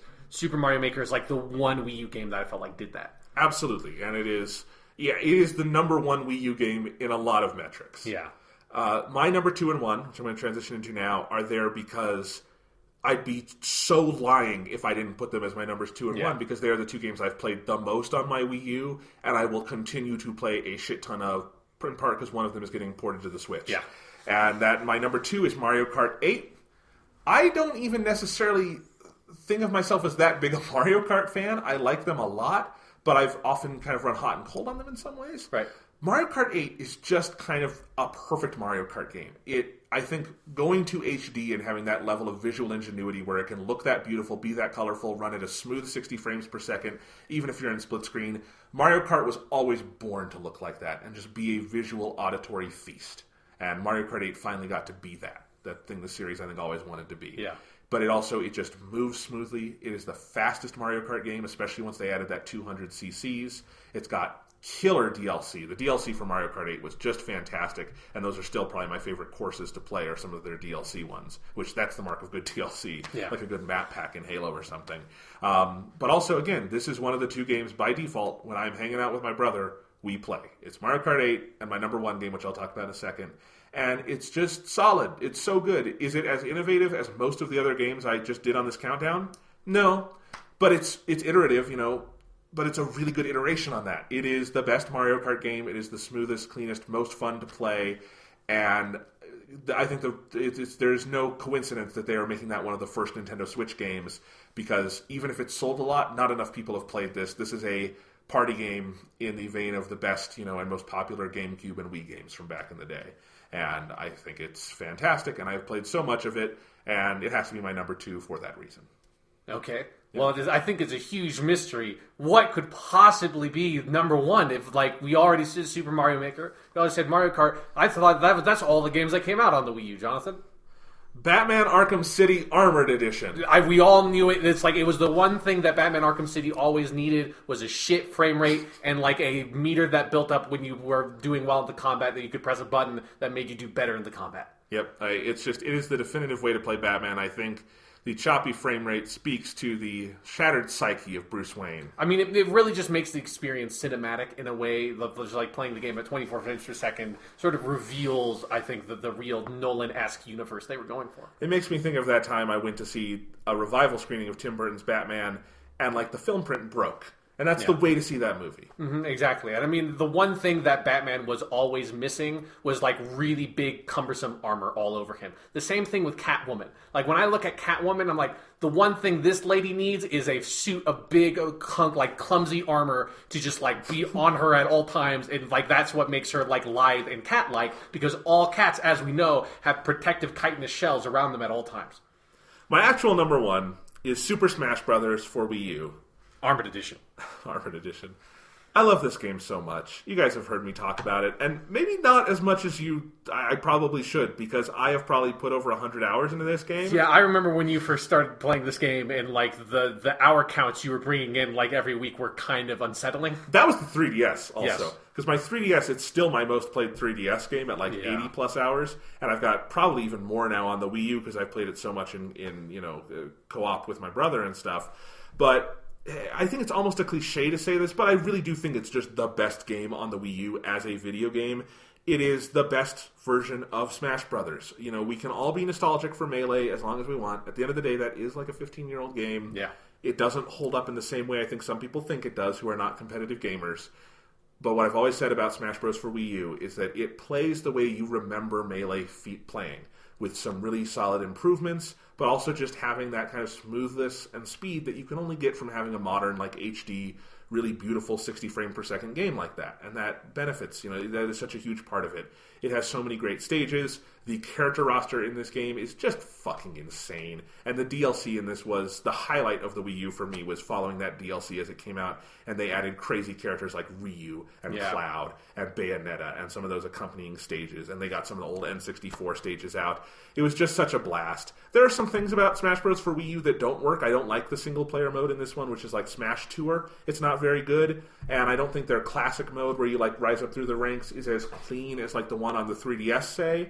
But none of that really matters at the end of the day with Smash Bros. Because what you want it for is just your basic, co-op or versus play. And you not only have that, but you have that 8-player Smash which is so fun. I've only actually had 8 people in the room and play it that way a couple of times, but it is chaos. And even just doing that with like 2 people and a bunch of computers is so much fun. And it's something that you can only do with like this HD system and all that. It is a great, great game, and I love Smash Brothers so much, and this has become my favorite Smash Brothers game. And for a while, Smash Brothers kind of felt like it was in the wilderness because the one for the Wii, Brawl, is a great game, but it didn't feel as tight and good as Melee did. It just made some weird decisions in terms of like gameplay stuff. Brawl. It felt good at first, and then the more you played it, the more you realized, like, I just want to go back to playing Melee. Especially because we were all playing that on the Wii, and on the Wii you already just played Brawl with the GameCube controller, and at that point you're like, well, I'll just put in Melee. Yeah, then some poor fool gets stuck with playing with the fucking Wiimote and Nunchuck, because it's like we didn't have 4 GameCube controllers. You're like, I don't even know how to do this. This is a terrible way to play this video game. Yeah. Like, this game was clearly just meant to be played with the fucking GameCube controller. And luckily, the Wii U, you have real game controllers to play with. I mean they remade the GameCube controller and put it back out for this game. God, I forgot. That's how big of a deal that was. Yep. But no, it is great. I love the 3DS versions similarly. They are, pretty much one game over 2 platforms. But the 3DS game would not be my favorite 3DS game. This is definitely my favorite Wii U game. If I were to redo my top 10 video games of all time list, Smash Bros. For 3DS and Wii U is on there as a shoo-in, so it has to be number 1 on my Wii U list. Great game. And again, not something I would say, oh, you were really missing out this generation if you didn't, binge Smash Bros. On the Wii U. Right. But for me personally, I'm so glad it has been and will continue to be part of my gaming life because it's just essential. Can I say my main disappointment with Smash Brothers for the Wii U? What? Is it's called Smash Brothers for the Wii U. Like, what the fuck is with that title? It's like, bad. Seriously? And the 3DS one. It's sad. Again, we suggested way back in the day Super Smash Brothers Roughhousing and Super Smash Brothers Tussle. Yeah. And they never did that. There are other words you could go for too, but those were, I think, the 2 best. And normally Nintendo, I think, is pretty good about naming shit, and they just really dropped the ball on that one. It was profoundly disappointing for me. Profoundly disappointing. Luckily, the game is great enough to paper over it a little bit. Sure. All right. So that is the Wii U. That's my little mini retrospective. A lot of games I really love, and I hope, if nothing else, I hope Nintendo learns some important lessons going on to the Switch, because there's a lot I think you can learn from the successes and failures of the Wii U, and I hope all of that is brought to bear. Yeah. I mean, I think the number one thing that they started doing in the Wii U era that they need to bring forward to the Switch era is to have weird random crossovers with like anime properties, like they did with Squid Girl and Splatoon and Shitoge from Nisekoi as a like costume mushroom thing in Super Mario Maker. Oh, right. I forgot about that. Right. Or I didn't even know Squid Girl wasn't Splatoon. Squid Girl, they did a Squid Girl DLC for Splatoon. That's amazing. And then also, what car was it, like a Honda that had DLC for Mario Kart 8? Obviously, that's not quite the same thing as Nisekoi, but like the Wii U, like when Nintendo was backed into a corner because nobody was buying the Wii U, that just made them go like, fuck it, we'll just do, like, they've never seemed like a company that would ever be open to doing that shit, and they're just like, we'll do weird promotional crossovers with all this random shit. Sure, we'll put Ryu in Super Smash Brothers. Why the fuck not? It was a fun time. Yeah. It was many ways, it was the best of times and the worst of times. I'm just waiting for Chitoge to be a fully playable character in the Super Smash Brothers on the Switch. It'll be great. All right, I'm getting a little tired, so I'm going to do this last part really quick. Okay. 3DS, I'm not going to do my full retrospective for, but I made a top 10 list, and I know you guys want to hear it. So sure, yeah. I'll just go ahead and go through it really quick to kind of tie a little bow on the last, 5 years of Nintendo gaming. What have been my favorite things? Y'all know how much I love the 3DS. Not a perfect system, but damn is it an awesome one. And here are my top 10 games on the 3DS so far. Remembering that there are many more 3DS games I've missed and would still want to play someday. Yeah, you cannot do that list of, this is the 3 or 4 games that came out for this console that people like that I haven't played yet. No, there are a ton for the 3DS I'd love to play one day, including ones you would think I had already played, like Luigi's Mansion Dark Moon. I haven't played that. So fuck, that's right. They I don't have that. Luigi's Mansion, yeah. So anyway, here are my 10. Number 10 is kind of a cheat. Most of the time I don't allow remakes on this thing, but I think this one makes sense, and that is The Legend of Zelda Majora's Mask for 3DS. And I think this one is justifiable of all portable remakes or HD remakes, because Majora's Mask needed it. Yes. It needed to kind of be rescued from obscurity in history because this is a game that had been growing in critical appreciation over the years, but always lived in the shadow of Ocarina of Time. Frankly, didn't run that well on the Nintendo 64 and never emulated well in other scenarios. And so this remake for the 3DS, which not only gave it this fresh coat of paint and made it look absurdly beautiful, also added in things that game always needed, like having an actual quest notebook structure and fixing some camera issues. And actually on the 3DS that has a free camera if you have the new 3DS and things like that. And so Majora's Mask sort of got to have this big critical reevaluation because of the 3DS. And I love that game. I'm not the kind of person who's going to go out and try to claim it is a better game than Ocarina of Time. Because it's not. It's not. But I do understand the thing of, I find it a more interesting game. Because in some ways it is. As I've always said, it is. If David Lynch, for some reason, directed a Legend of Zelda game, it would look an awful lot like Majora's Mask. And I love that about it. It still has some things that are rough around the edges. I think the final dungeon you do is really awkward and not so good in some ways.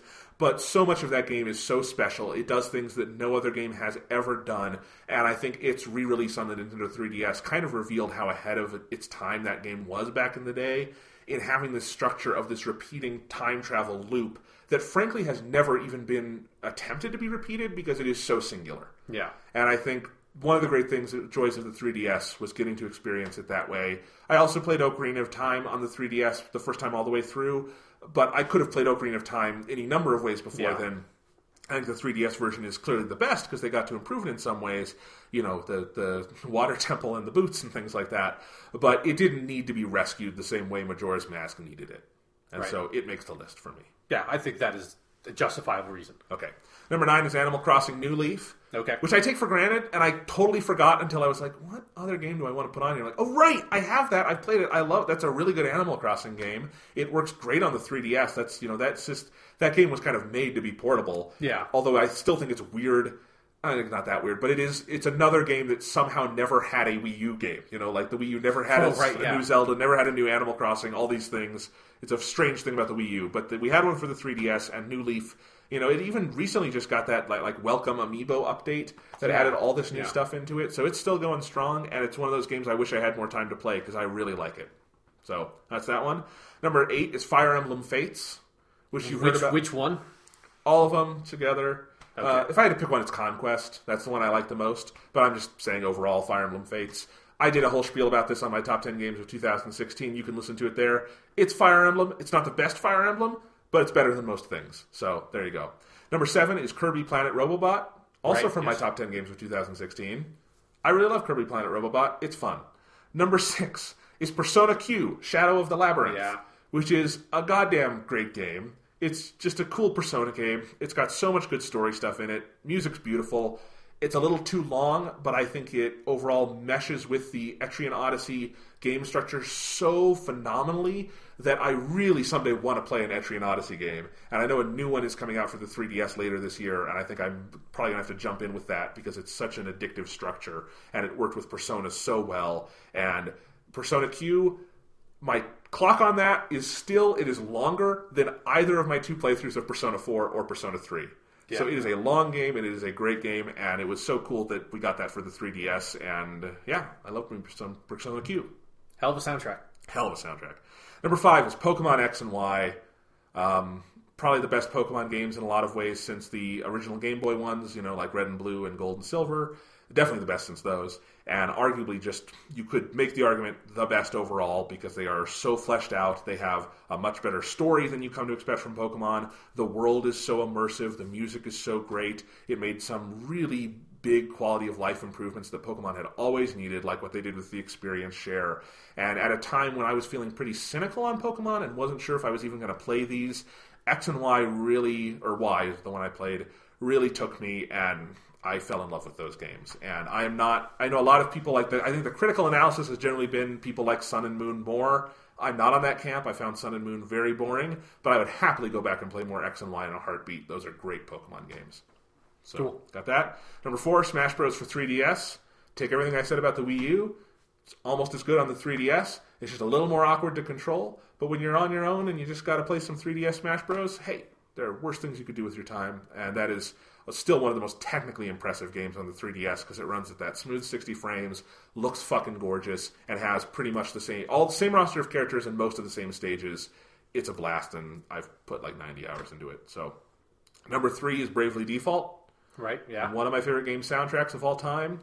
One of the best Final Fantasy games of the millennium, even though it's not called Final Fantasy. And just a really cool special game. I never was able to get into Bravely Second, but I still would recommend Bravely Default in a heartbeat. It's a hell of a thing. Cool. Number 2, Mario 3D Land. It's really tough to pick between my number 2 and 1 here. But Mario 3D Land, you've heard me rave about it before. I think it is one of the smartest, most creative platformers Nintendo has ever made, and frankly doesn't get its due. And it is most important as the game that fully justified and continues to justify the 3D effect on the 3DS, which I love for a lot of different circumstances, but the only game I would say still that you essentially absolutely need to have 3D to play is Mario 3D Land, because I can't even describe how out-of-body the sensation is of playing that game in 3D and needing that 3D and having that actual depth when making jumps, because it really makes you rethink your entire connection to platformers. It's kind of what I imagine when people talk about good VR games. Right. But, I don't know if we'll ever get to that same kind of place with games that in-depth with VR. Who knows? But it was a hell of a thing here, and Mario 3D Land is one of the best Mario games. Cool. So, and number 1 is Fire Emblem Awakening. Obviously, yes. Holy shit. Holy shit, Fire Emblem Awakening. I've talked about it before. I've played it through twice. It is incredible. And, it might not even be my favorite Fire Emblem game from, just a straight gameplay sense. I actually think some of the maps and stuff I love the best on, the original GBA game. That game has just such a solid challenge to it. But Awakening is consistently creative with its map and level design. And the big innovation was how it does its storytelling and the way you have that marriage system of putting these characters together and that link between what you do in the battlefield and what you do out in kind of the world of the game with these conversations you get between your squad mates. It's kind of like the innovation in Persona 3 of social links, linking the outside world to the dungeon world. It is, I think, that same level of intelligent game design. And Fire Emblem Awakening is another one of my top 10 games of all time, probably. I fucking love it. So, and with that, I have counted down this generation in Nintendo for me. Yeah. And I'm looking forward to how it starts off next time with the Switch. Yeah, for me, the 3 games on the 3DS that make me really want to have a 3DS if I had the time to actually reasonably play these games are Persona Q, Pokemon X, and Fire Emblem Awakening. Those are the 3 that when I hear people talking about that game or I see something written about it online, I go and check what price I could get a used 3DS at, and I'm I can't do this. It would be fucking stupid for me to buy this because there's no way I have time to play fucking any of these games. Yeah. But the 3DS is very much not dead. We got another Fire Emblem to play this year. Got that Etrian Odyssey. Atlas still loves this thing, so be interesting to see what the future holds. But, I've been thinking a lot about this generation of Nintendo for me, which started right before I graduated high school and continues now, it continues to today, and the Switch is about to come out, and, the first Nintendo console I've bought on launch since the 3DS. And it's exciting. Certainly it's got a better launch title in Breath of the Wild than either the 3DS or the Wii U did back in the day. Yeah, even if it is cross-platform, that is what you want for a game of that is going to make people excited in a way that Mario Kart 8 does not get people fucking pumped, Yeah, I mean, I'm so excited. But that's my little Nintendo topic. I hope you guys enjoyed that. Sometimes we don't get to pander to our Nintendo fans in the audience as much as we probably want, so... Maybe we will when the Switch comes out, who knows? Oh, we'll definitely talk about it a lot. Oh, yeah. Because again, that's the rare home console that you're not getting it at launch, but I can easily bring it over and show it to you. Yeah. And have it on the podcast, and that'll be a fun thing to do with it. So that's it for this week. We will come back next week and probably talk about Gravity Rush 2 with spoilers, and more Yakuza 0. Definitely more Yakuza 0. Hopefully some Digimon World, because it's been too long since we did a good Digimon talk. And this time I get to be the crazy person describing a Digimon game. I'm definitely excited for that. But more than anything else, I really need to get back to Yakuza 0. Because Jonathan, there's a character in that game that's voiced by Miyuki Sawashiro.